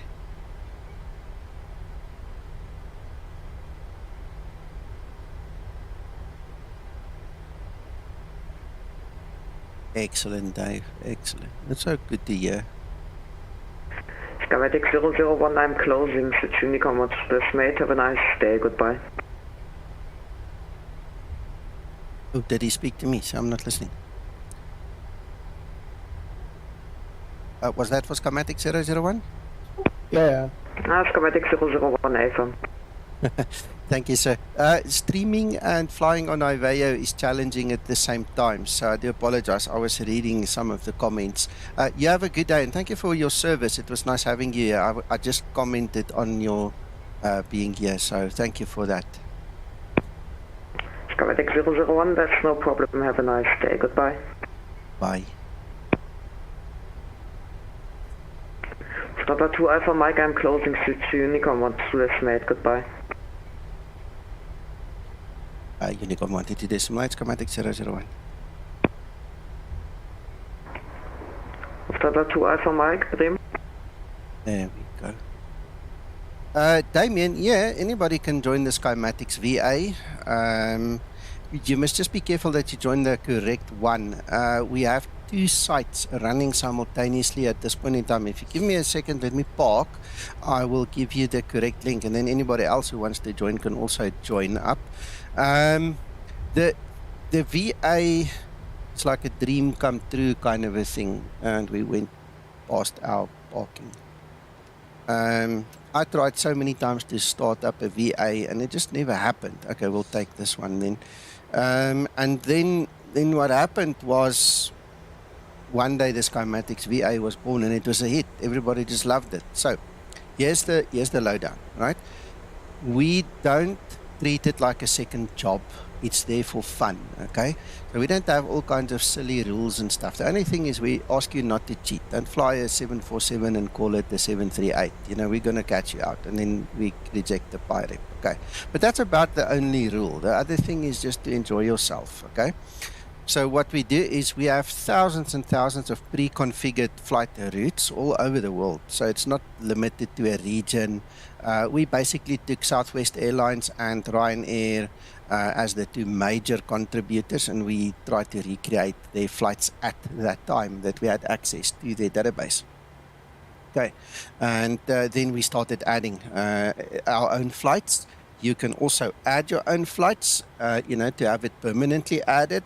Or you can do what we call a free flight, which means that you can literally go fly anywhere in the world. You say departure, destination, and it's totally integrated with SimBrief. So you never ever have to go to SimBrief to do anything. Everything runs from the VA internally. Gives you your SimBrief OFP at the end of the day, and you know, pops your uncle. There you go. The only thing we don't have, which I really, really wish we had, is a Mac client, because a lot of guys now have to do manual PyReps, and thank you to the guys that actually do that. But for Windows, we support all the platforms, from FS9 right up to 2020, including all the X-planes and P3Ds and everything in the middle. So we support everything. And then if you want to come and fly with us, did the other guys disconnect now? Or did I disconnect? No, I'm still online. Did you guys? Oh, they're gone. Anyway, as I was taxiing in, you would have seen them. Now they're all gone. So I don't know why they left. No, I can hear you if you were wondering. No, I can. I appreciate that. But all the other Skymatix guys are they just disappeared. They just logged off. So Uncle John probably got his screenshot, and that was good enough for him. You know, and there they go. You know. Okay. Anyway, so let me also disconnect, and there's no point in me staying on here, and I can go do the rest of the shutdown process. Yeah. So that's it. That's how it works. Let me quickly just show you that. Let me copy and paste. No, it won't. SFX, no. Zibo is X-Plane exclusive, and even in X-Plane, you need the appropriate version for the appropriate version of X-Plane. It's not interchangeable even inside of X-Plane. So you've got to be really careful. All right, I need to quickly do the lights so I can file my flight. Okay, let me show you how this works as well. So in the VA, you have this, where's this thing, display capture. But this is our ACARs, and this is how we track the flights. There you can see all the guys currently flying in the VA. Right, if you put your mouse on them, it will identify them. You see, there's Vim. Chose the right one. Hello, Vim. All right, so, and there you go. You can go fly anyway. All right. Let me quickly copy this URL if anybody else wants to join. You guys are obviously welcome. We do have a built-in policy where we do require you to fly one flight every 90 days, but you don't get kicked off, you don't get removed. All that happens is the next time that you fly, once you have been put on leave, the next time that you fly and you log a flight, you're just automatically active again. SFX, let me show you how to set it up. Okay, give me a second. All right, where is my edge? Right, so you guys are all watching the YouTube channel right now. There is my YouTube channel. Let's see if I can just move that thing quickly, just a little bit so it comes to the middle of the screen. Right, so that's my YouTube channel. That is what you guys are currently looking at. That is the live flight over there. Let's go back. We don't want to go into it. Right, so if you come to my YouTube page and you scroll down there, Skymatix VA, there is your tutorial. That is how you know how to set it up. That's where you learn. That's how I showcase this thing to you. And then all you need to do, once you've watched that, it's going to be easy. Because basically all you need on your system is your internet connection, and you need the little ACARs. Okay, you don't need to be on VATSIM or IVAO. That's, you know, optional. Okay, so what happens is, wait, let me put that link in there for you as well. Then you guys don't have to go look for it. I'll just give you the link. See, because I'm a nice guy. So there you go. All right. There you go. Then, obviously, if you want the liveries, we, on our Discord, in the VA section on our Discord, there's a download link to all the liveries, or you can go to x-plane.to, or you can go to flightsim.to, and you can get all the liveries there. All the Skymatix liveries is there. Yeah, so yes, I'll show you a little bit more. So look, I'm done. My beacon is off, engines are off, and all I do is now I just file my flight. Now wait until it tells me it's done. Right. Then, if I just quickly go, I actually set up my thing in STKP as well. So if I go to my dashboard now, you can see, look, I'm currently in Berlin. There are the guys flying. Those are my monthly assignments. I just got new. So we do assignments, we do tours. I'll just give you a quick rundown. These are all the new aircraft that I've added. So we've got the Dash 8 is an old one. That's why it's not on here. If you go to, for instance, where is it? Fleet, right? You can see these are all our aircraft in the fleet. Some of them are stored, they're not in use, but we support all the payware or all the better payware aircraft. Even this new ATR from 2020 is in here already, you know, so it covers all the Boeings, all the Airbuses. We've got placeholders even for an A380. It's not active, but you see, I mean, look at all the aircraft we've got here. Right, there's CRJs, Dash 8s, the E-Jets are in here. You know, so there's your MD-11, MD-82. Everything is in here. And it's just up to you to go and grab a flight and do the flight. You know, 787 is in there. Yes, let's go back quickly. 78X, as far as I know. Yeah, there you go. There it is.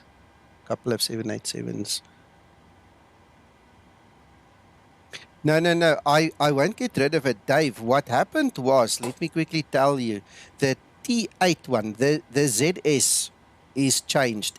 That's the only difference. It's changed to a T8-TNA. Okay, so just be aware. ZS is the actual official registry in South Africa. So to avoid legal issues, I changed the ZS to a TA. Okay. Yeah. So, yeah, we do. Let me give it to you as well.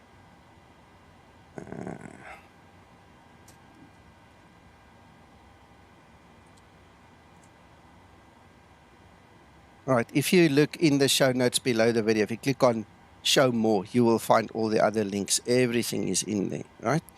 And anybody can join. There's no fees. It's free.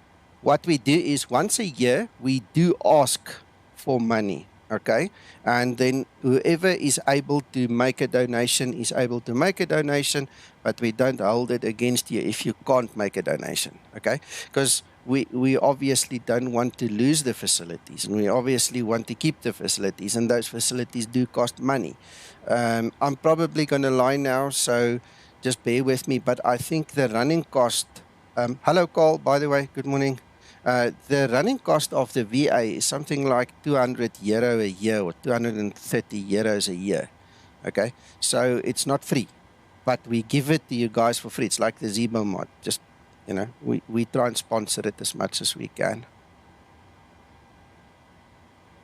Yeah, that's a rough estimate. I can obviously go and check the exact specifics, Magnus, but it's around about there because you've got bandwidth fees, hosting fees, domain fees, you know, a couple of things that we have to pay. You just don't get it for free anyway. So, yeah, that's it. That's what we do.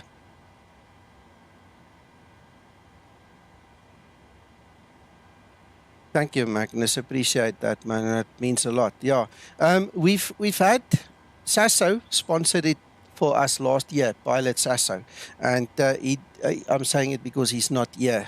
He does not, you know, like me to thank him publicly like that. Sorry, Sasso, it slipped out.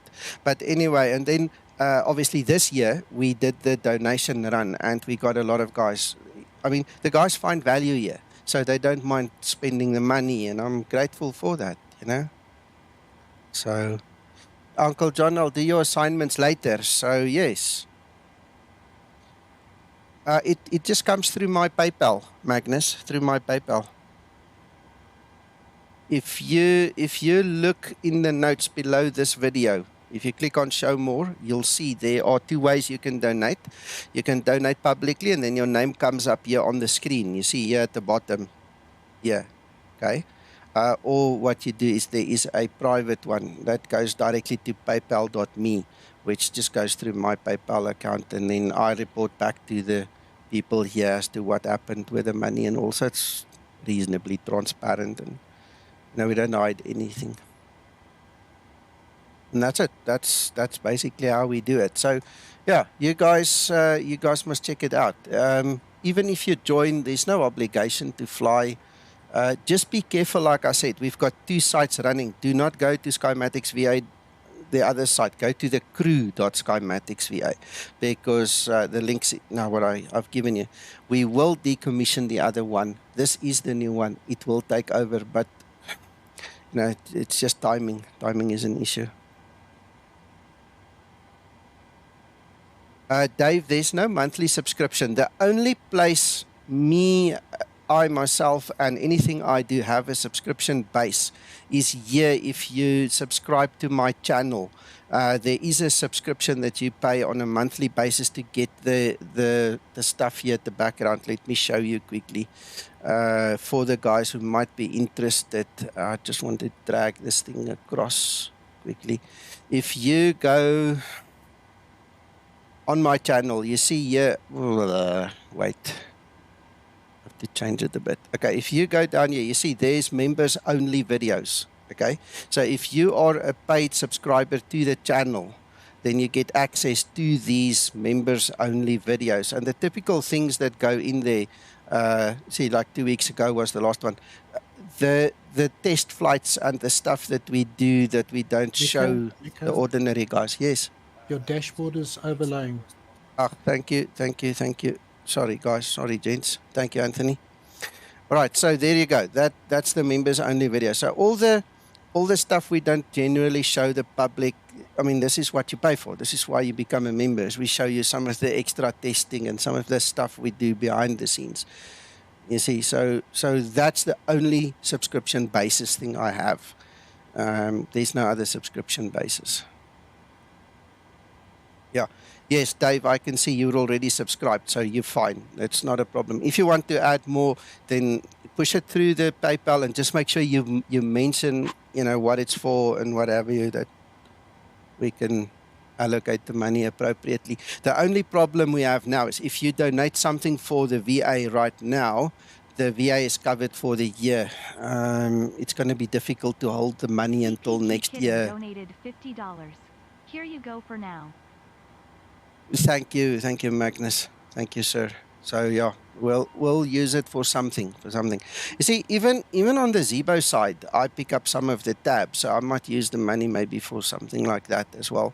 Because again, Zibo, you guys get it for free, but it's not without cost. There are actual costs involved as well. So yeah, it's just one of those things.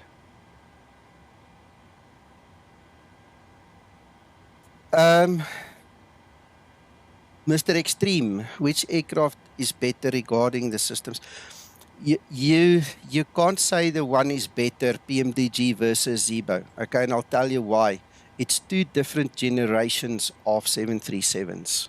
Okay, the PMDG focuses more. Let me make it simple. They focus more on, I would say, Southwest Airlines or maybe American style aircraft, and they use an older version of the 737, whereas with the Zibo, we're already implementing U14.1 into the actual FMC and into the systems. Okay, so it's 2 different generations, first of all.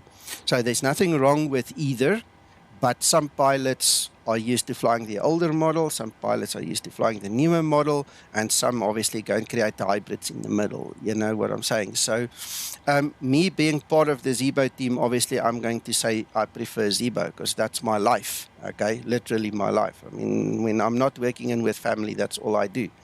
So it's a difficult one for me to answer. I like flying both. This one, I always say, it's home, but not home. Because I know there's differences, and I know it's a different generation, and I know you know, etc., etc. But nothing wrong with either.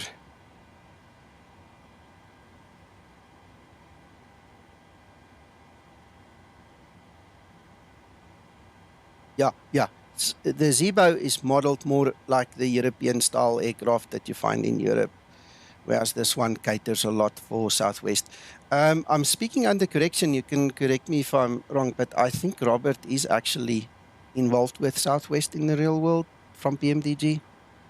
I'm not sure. Don't hold me to that, but I think I remember something in the background somewhere. Magnus, coming back to your donation there, thank you very much. I appreciate it. You know, all of the kind donations, you know, always find something useful to do, and we make sure the wheels keep turning. So we do what we can, man. The best time to pay towards the VA is going to be in the region of April, May every year, because all the money that comes in then literally goes into that fund. What happened this year is we started early. I think we started end of January. So what I did was I actually prepaid. I actually deposited all the money that was earmarked for the VA into the supplier account already. It was funny. I was sitting there for like 2 or 3 months with the credit, you know, and then when the day came around, the money was taken. So if you want to put now and you mark it for VA, I'll do the same thing. I'll pay it forward, you know, make sure that it's there. Any money that goes in excess, then obviously, you know, I can invest in the torrent server or one of the other facilities that we use with Zibo that is actually costing money, and you know, things like that. Or otherwise I'm going to end up buying scenery or making the stream look better or something like that. We'll find something to do with it. It's always got room. I also donated, Nico, so you don't get angry when you find out that Threshold also has an VA. I didn't know you have a VA. No, if I find out it's a VA, a Skymatix VA or whatever VA, I'm happy. Magnus, thank you so much for the contribution. I really appreciate it, man. No worries, my friend. I think our VA is kind of different because we only do ferry flights. Okay. Gotcha. Yeah, no, we do. We've got different little airlines inside of the one VA. So we've got the prop and charter, we've got the long haul, and then we've got the normal Class C kind of airlines. Okay, but I see the way that it is made. Or made to function by the guys who make the software. You can cross feed. You don't have to be in the prop job to fly the Dash 8, for instance. And you don't have to be in the long haul to fly, you know, the big aircraft, the heavies. So one of the things I've also done, just for your information, guys, is we've used certain range limits, and you will see that not all aircraft can fly all routes, because Dash 8 is not going to fly much more than 1,000 nautical miles, whereas a 747 or an A380 is not necessarily going to fly less than 600 nautical miles. So when you do your flight planning, make sure that your aircraft supports that route, or the route supports your aircraft, however you want to say it. So just be careful with that. Why is it not picking up on my... Oh, there. I have to leave you here, Nico. So okay. Thanks for the stream. No worries. Thanks, Magnus. Thanks for stopping by. Right. Bye-bye. Bye. Okay, I'm not sure why it's not showing the middle stuff, because in my mind it should now come up and show the middle stuff. So let's try again. Doesn't. Just doesn't. Okay. SFX, scroll up a little bit. You'll see there's a link to crew.skymatixva.com. Just a little bit up in the chat. Just click that link and it will take you to the VA page news. Just select join. So Dave, just bear with me. I want to try figure out if I can make this thing actually show what it's doing. There we go. There we go. So I used both throttles. I should have used one. So in both instances, I would then say the one is throttle 1 decrease, and the one is, I don't know why it's got cut, I must be honest, but let's see the other one then. Let's take that one. Okay, so it's the same thing. I got this off a YouTube video. So if you want the video, I must just go find it. And then you'll see. Remember, on my system, you see on top of the thrust levers, you've got those two little thrust reverse levers. Mine broke. So I can't use them anymore. And I presume this is what I did to compensate. So basically, I just press down on my levers. I physically take these big ones and push it through the detent at the bottom, and then it goes to full reverse thrust. That's it. End of story. But those are the ones. Is the switch broken, Nico, or the wiring? The wires. The wiring is okay. Yeah. I contacted the guys. I spoke to them in the head office in America, and the moment they heard I'm from South Africa, they never replied ever again. I never got any response back after that. The guy basically just said to me in his last email was something like, "Sorry, we can't give you any warranty. It's too far away. You know, we don't have any presence there." End of story. But that's internally. Yes, the it's wiring internal. internally. Yes. Okay. Yeah, it's broken off.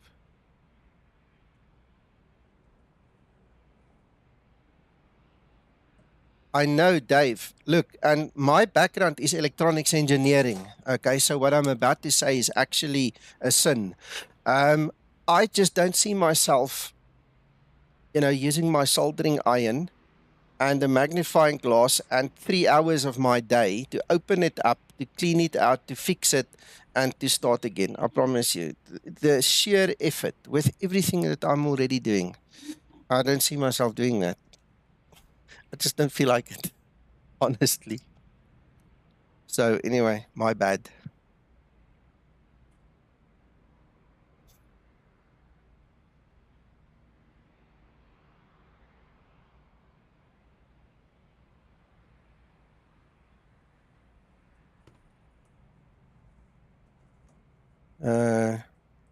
Washi Extreme, I just want to quickly answer your question there. We can't make the Zibo payware unless we get somebody that makes us our own custom body. Because remember, the Zibo mod is actually a plugin. It's not an aircraft. Okay, it's a plugin that goes and sit on top of the default laminar research Boeing 737-800. Okay, so we don't have our own body. And unless somebody gives us the same body and says, "Here you go, now you own it," you can't make it a payware. Okay. I think if you are honest about it, or me, I'm honest about it, that's where Level Up comes in. Because the Level Up guys have got some of their own airframes and some are not their own airframes. All right. And those are more dumbed down to a certain extent, or they used to be. As far as I know, the new ones that are going to come out will be on par with the Zibo now. New Zibo systems, everything. So we'll see exactly. But I think that's probably the closest you're going to come to a less complicated Zibo, eh?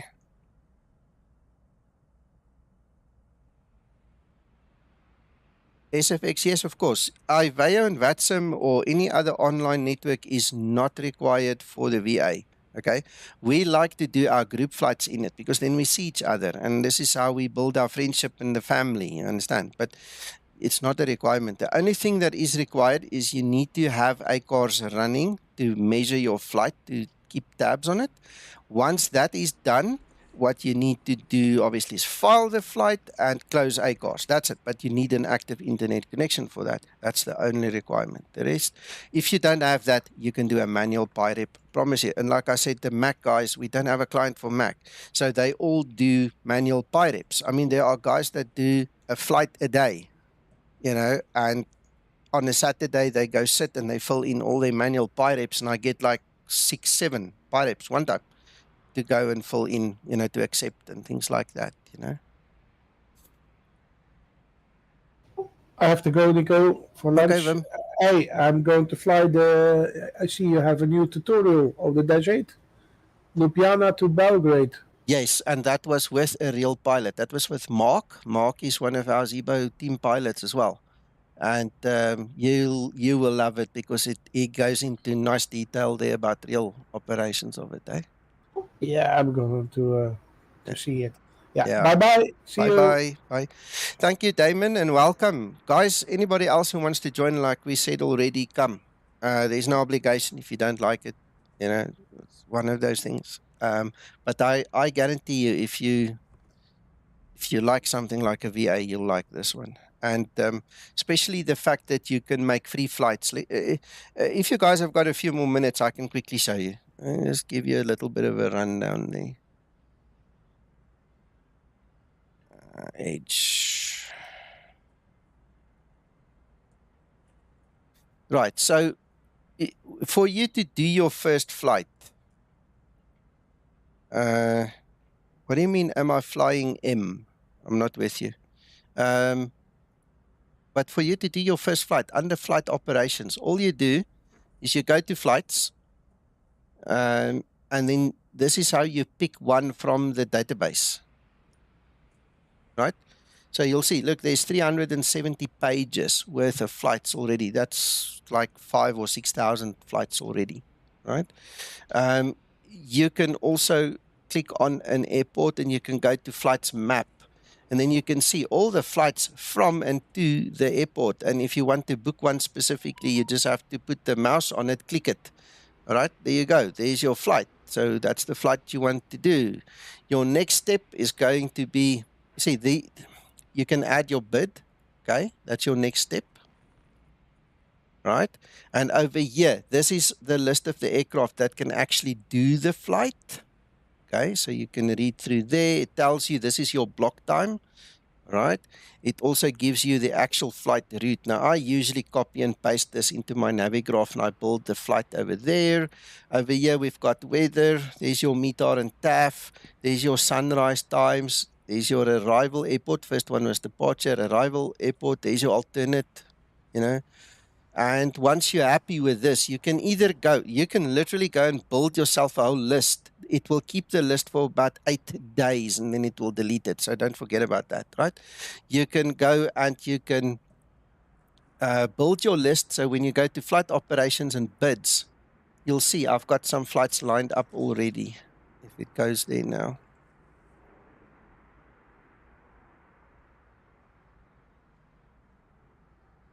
Right, so there you go. There's my list. And you don't have to fly your bids in a specific order unless it's part of a tour. Okay, I'll show you the tours now as well. Right, so the legs in the tour you need to fly in order. But this one, for instance, we've just added. Once you're ready, you just click on generate the sim brief plan.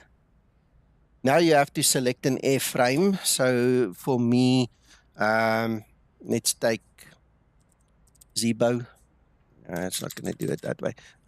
B738. There you go. So if you select B738, there's a list, and then you can go and pick which one you want. There's a single class, a dual class. Okay. So in terms of, I usually take TDN, right? Just for Nico. So TDN, and I can proceed. And over here, this is where you make your selection between PMDG and Zibo. Right?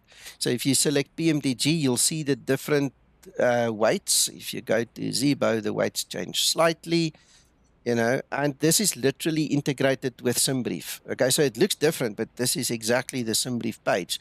And all you do is you can select your runways and, you know, you can even over here, automatic step climb, let SimBrief decide your correct flight level for you. You can set your contingency fuels and everything. We've got 2 cost index values. And if you fly an aircraft like the Dash 8 that does not use a cost index, it will use the SimBrief default, whatever they use. Okay, so you can go and choose your cost index, or you can leave it on auto and SimBrief will give you something, right? So we'll make it the PMDG. For the reason we're doing the PMDG over here, you see all kinds of things that you can do, and then you just click generate the flight plan. You can't see it, but it actually does the same SimBrief thing that you always see. You know that dark screen with a little green bar running. You can't see it now because it's not streamed, but it's there. And there you go. There is, the flight is now booked, basically. There's your OFP from SimBrief, right? You can click that button to start your ACARS. Display capture. Let's just hide this. I'm not seeing the display. There. See. So it populates everything in your ACARS. All you need to do is make sure that you're on the right simulator mode. Click your save button. And once you're ready, you click start the flight. You know, so that's it. That's the ACARS side of things. Go back here. You can look at all your charts. See, all the SimBrief stuff is here. It's in the VA already. And then you've got Windy integration. So there's your real world weather stuff from Windy. See, if you want to edit your OFP, all right, you see, look, there, that flight route is broken. You see there, it tells me it's broken. So it means that you need to log it now on the Discord, and then we go and fix it. But anyway, you know, that's one thing. You can actually click on edit. You can go into SimBrief itself, and you can go and edit whatever you need to edit in here, and then re-download it. Okay, just keep the current route for now. In actual fact, you know, now that we know it's broken, let's just pick another one. All right, so we pick another one. We know that one's working. So now we can just generate the route. So it does the normal SimBrief thing. And then we click here on download the new OFP and close. Right. So once it's done, see, now if you go to the OFP, it's updated. So now you've got the correct detail again. See, easy as that.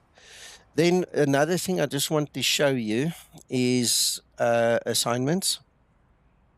Uncle John, I'll load your assignments now because you asked as well.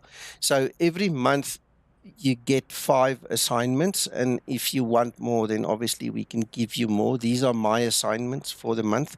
It will start at the airport you were at when you got the assignments. Okay, so if you have to go and take a jump seat. Let's say you want to fly from another airport. You have to do a jump seat to make the VA system understand where you want to be.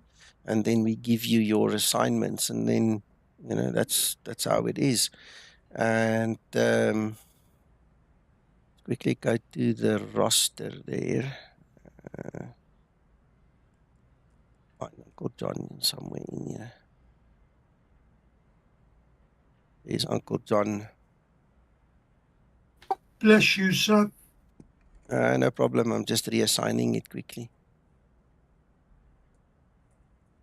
I hope they are good. Otherwise, you let me know. So you see, we all landed at Berlin. So it starts at Berlin. And there you've got your 5 assignments now. Okay. And then the other nice thing that we have is the tours. We've got pretty nice tours. And we obviously make new tours as time go by. So we've got the High Altitude Challenge tour. We've got the Australia-New Zealand tour. There's an inaugural tour. I'll just show you that one. Then we've got a challenging tour that Christer and Paul made for us. Man, it's difficult to fly that thing because you really need to do a couple of things there. All right, so anyway, here you go. This is what the tour looks like. These are the legs.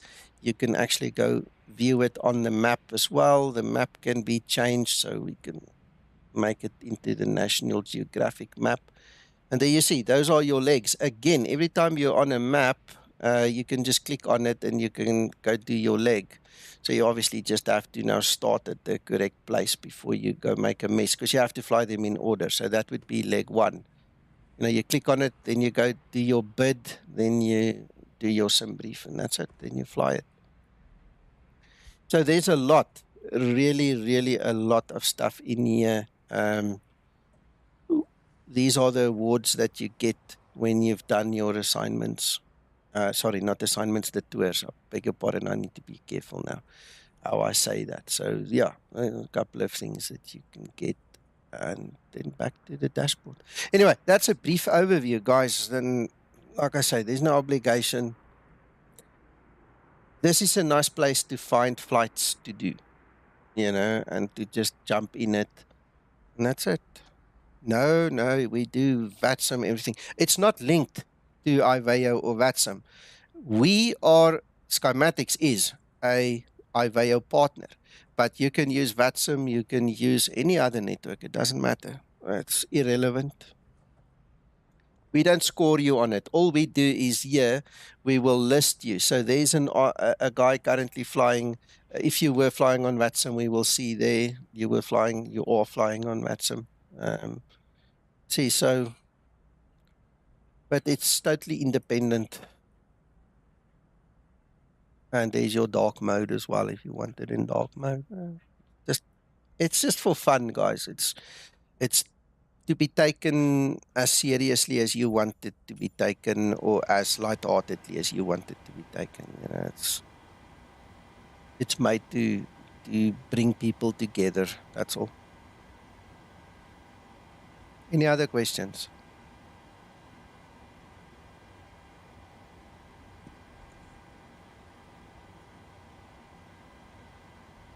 As long as you guys are happy, then I'm happy too.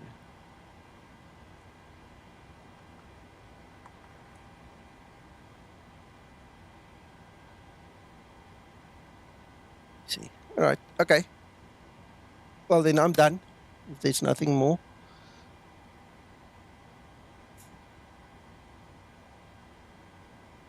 Damien, yes, we do. I'll show you. Again, back to my YouTube. Next to the virtual airline, all of these ones, there's IVEO.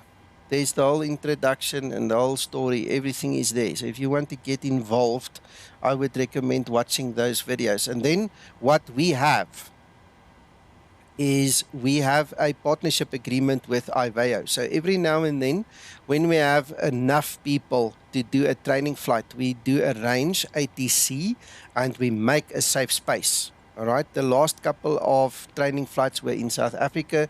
We said to Jordan and to the Scandinavian guys, our next training flights will be either in Canada, North America, or it will be in Scandinavia. So if we get enough guys together, then we take you into a safe space where you can make your, you know, an ass of yourself as many times as you want. Nobody's going to scream at you or fight with you, okay? And nobody's going to laugh at you. We laugh with you. That's an old slogan we have, okay?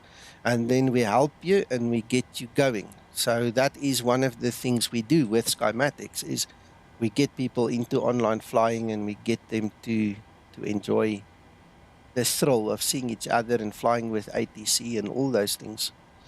So my recommendation is to go watch those videos, those IVEO videos, and get into it.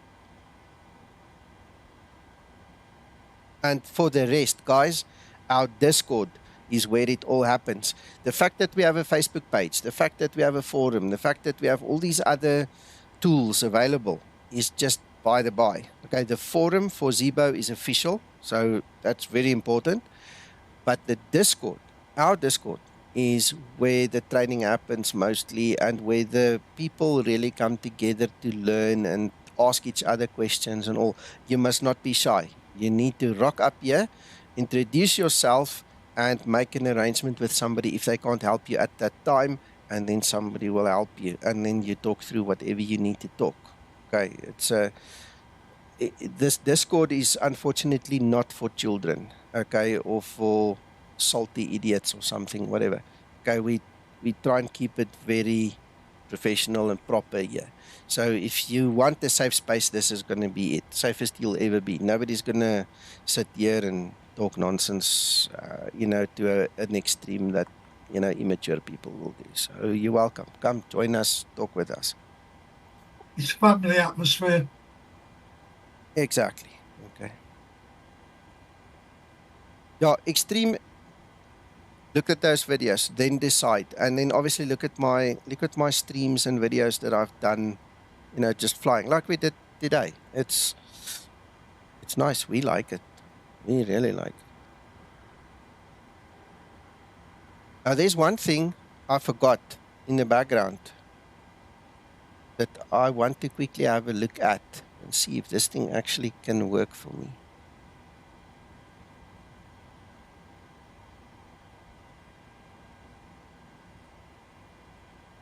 Damon, yeah, it's not got anything to do with the age. It's the immaturity of some of these young people nowadays. We have a strict policy here, and I must be honest, Uncle John is the enforcer of it. We don't swear on this Discord. Sometimes you can't help it, okay? We're all adults. Sometimes a word slips out when you're really in the dwang, but we don't sit here and swear. It's not part of our culture. We don't sit here and, create problems for each other. And the people that create problems, we deal with them. That's all I mean. Yeah, so I think the legal age limit nowadays for most servers and stuff is like 13 or 14. So anybody over that can handle a respectful, situation. Yeah, that's what I'm talking about. We just look for civility, that's all. Yeah. There you go.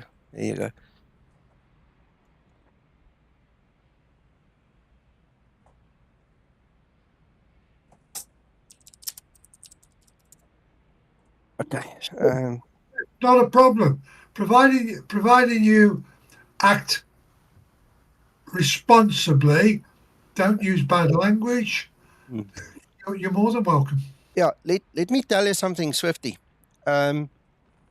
We have young kids on here. I'm using the term kids now because I'm talking like 13-year-old, okay? And I can tell you one thing. They are as mature and respectful as you want them to be, as we want them to be, okay? I don't have a problem with that, okay? If your voice is not broken, we're not going to laugh at you and call you a squeaker, okay? We won't do that. I know that my son is 18, and on his Discord, I continuously hear them talk about squeakers. We that's not how we do it, okay? If you want to join us, by all means, nobody's going to look down on you. Nobody's going to treat you differently. But if you sit here, there's two things that the teenagers like to do that irk us. The first one is swear. Every second word is the F word. We don't do that, okay? And the other thing that the teenagers like to do is they like to tell us old men with 50 years experience that we are wrong and they are right. Okay, if you're going to come in here and try and tell us we are right and you are wrong, you're going to see your backside. Okay, it's just not going to happen. It's not going to work because we're sitting here with ages and ages of knowledge. And that is where I see some of the other young chappies tend to kind of not understand that they're not mature enough to tell us we're doing it wrong. So I don't know how else to tell it. It's just, it happens. It was like 6 months ago, there was a guy that came in here, he's like 18 years old. And the first thing he tells us is the Zebo's wrong. And we're all sitting here and we're looking at each other and we're thinking, huh? Yeah. He didn't last long. That's just the way it is. Yeah. So, no, you guys are more than welcome anytime, as long as you're in a legal age that you are allowed by Discord and other servers to join, you're welcome. But fit in. That's all we ask. Just come fit in. There's so much to learn here. If I was 13 years old, I would give my left front tooth to join a server like this and to get to the old guys who actually know what they're talking about.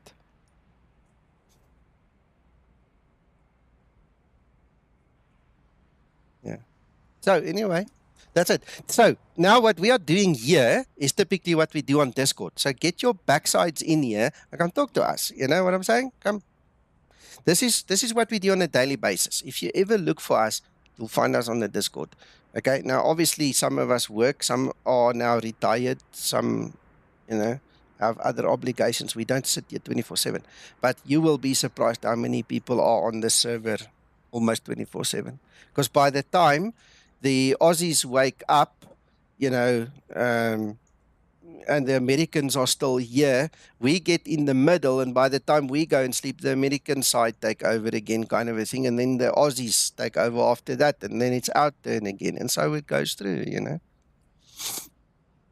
Yeah, you're welcome, Dave. Thank you so much for stopping by and all your support as well, man.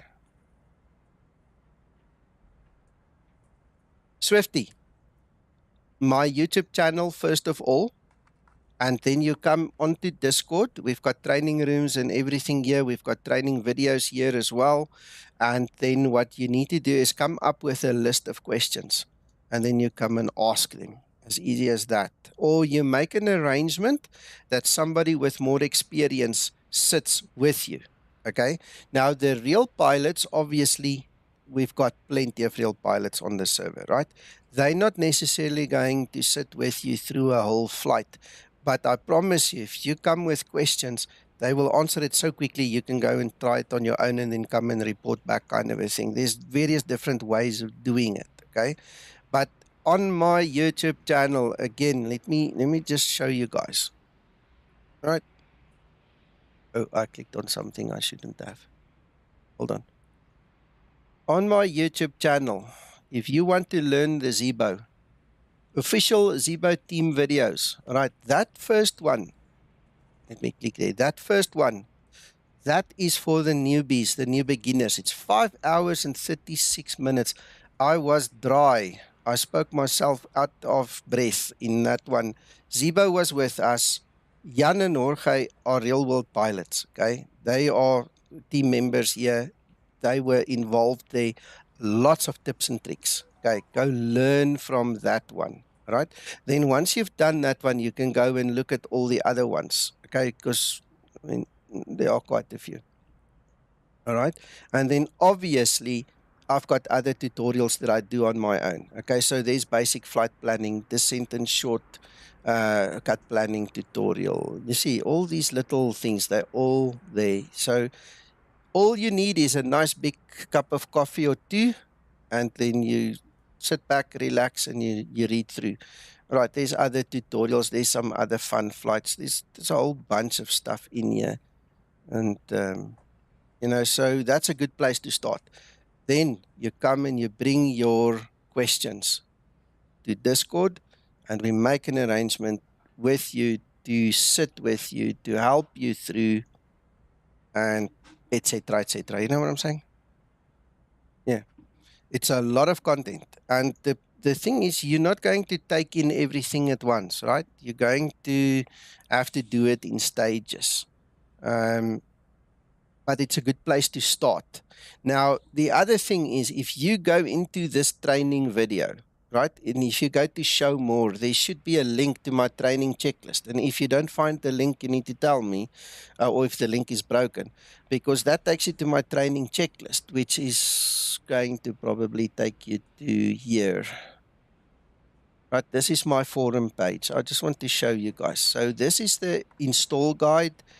There we've got all these other things. There's the training checklist, and there's the link to download the training checklist, okay? This thing is made for dummies and for people who want to begin to learn. It's a step-by-step checklist. It's not like the one we have in the Zebo on the dashboard or such, okay? That's one way to do it. Then the other thing with the Zebo that we really need to spend a little more time on is in the EFB, you can enable little white arrows and the checklists in there. As you do the checklist, the arrow will go and literally, it will go and point to the system or to the knob. As you do them, the arrow will literally appear and point you to a switch. So as you do the checklist through the EFB in the Zebo now, okay? I mean, we've tried to make it so easy for you to learn this thing and to actually show you where everything is as you go through. You know, it's literally all you need is time and the will to want to do it. If you've got those things, you can do anything.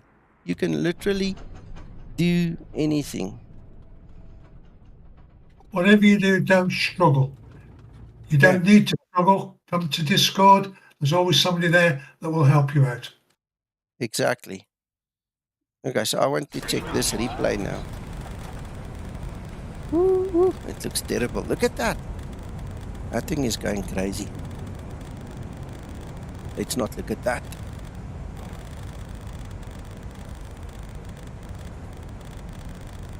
Yeah, exactly. I agree, Extreme. I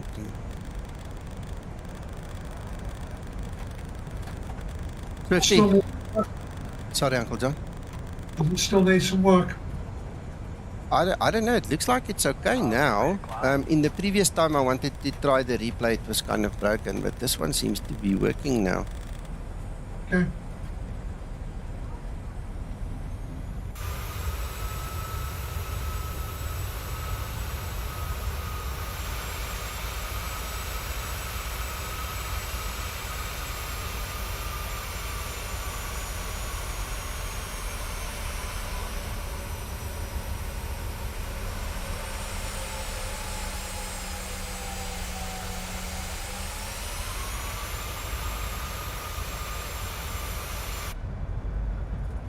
I forgot to stow my speed brakes. If I look at this replay, or this is a glitch. I'm not sure which one it will be, but it's showing the speed brakes are out.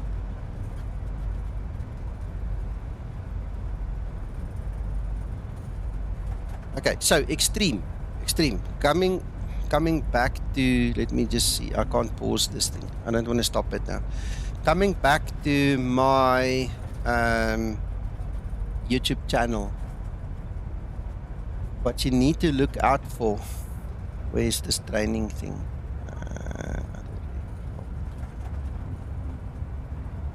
Yes, this one. Under other aircraft, that one is a Q4 XP tutorial with Mark, our real-world pilot. Okay, he's a real-world Dash 8 pilot. So if you want to learn the Dash 8, go watch that thing. Okay, that's gonna help you a lot. Bye, Dave. Bye-bye, Dave. Thanks for stopping by. I thought you left earlier, man. Thanks for sticking around. You too.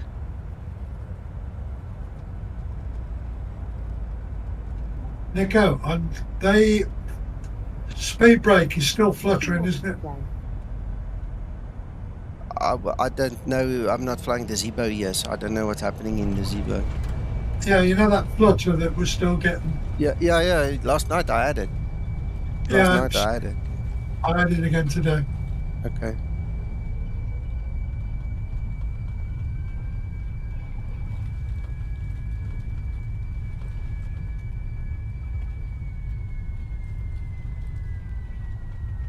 Extreme, I don't know if you can answer that question for me.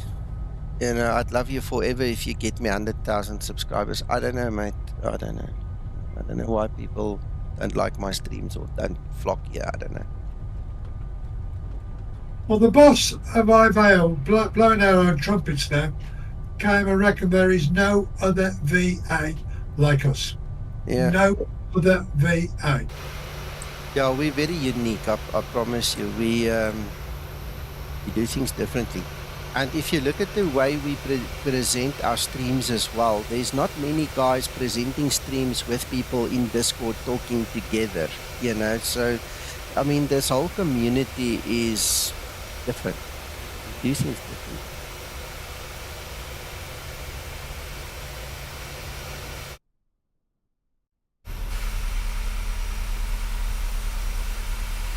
You see, you can do this replay like once and then it messes up. It doesn't like for you to do it a second time. It's weird. This replay thing it's just not that good.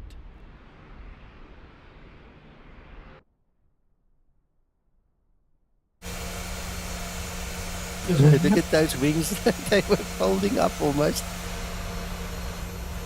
There's a massive team behind all this. Yeah. I mean, Nick obviously built it initially and has put thousands of hours in, but there's a lot of other guys in the background that are continually working aside of Zebo and real pilots, Nico. Yeah. The list is too long. Yeah.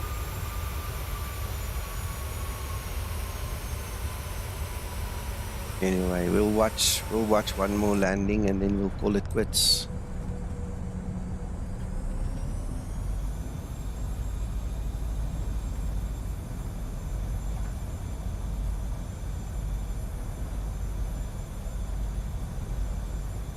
Right, okay. Uncle John, guys watching, Magnus has asked me to do a stream later with a new explain. With explain, but with the new X-Enviro, Uncle John. Excellent. Oh, hold on. No, I'm talking nonsense. It's with 2020. It's not explain. I apologize. I misspoke. It's this new version for 2020. So we'll do another stream later with that. Sorry, Uncle John. You know how to kick me in the teeth, don't you? No, that was not on purpose. Sorry, man. I'm sorry. For those that don't know, I'm a Boeing man. Yeah, Boeing and an X-plane Zebo, man.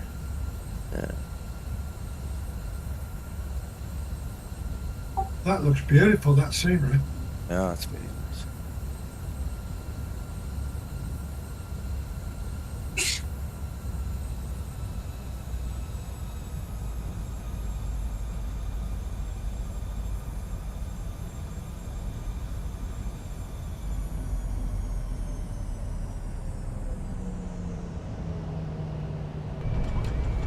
This was a beautiful landing. Wow, I really liked it.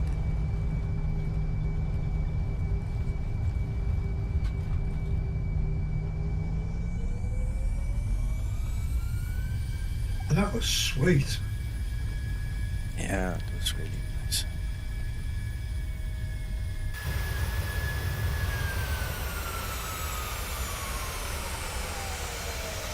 Anyway, okay.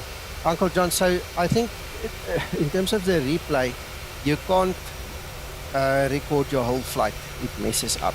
And then secondly, you struggle to do it a second time. So you can watch it once and then it's over. Okay. That's weird, but anyway. Long as Zebo knows. No, this is not Zebo. This is PMDG. I keep forgetting, sorry. Yeah, no worries. Okay, well, that's it. Okay, gents, I'm going to run.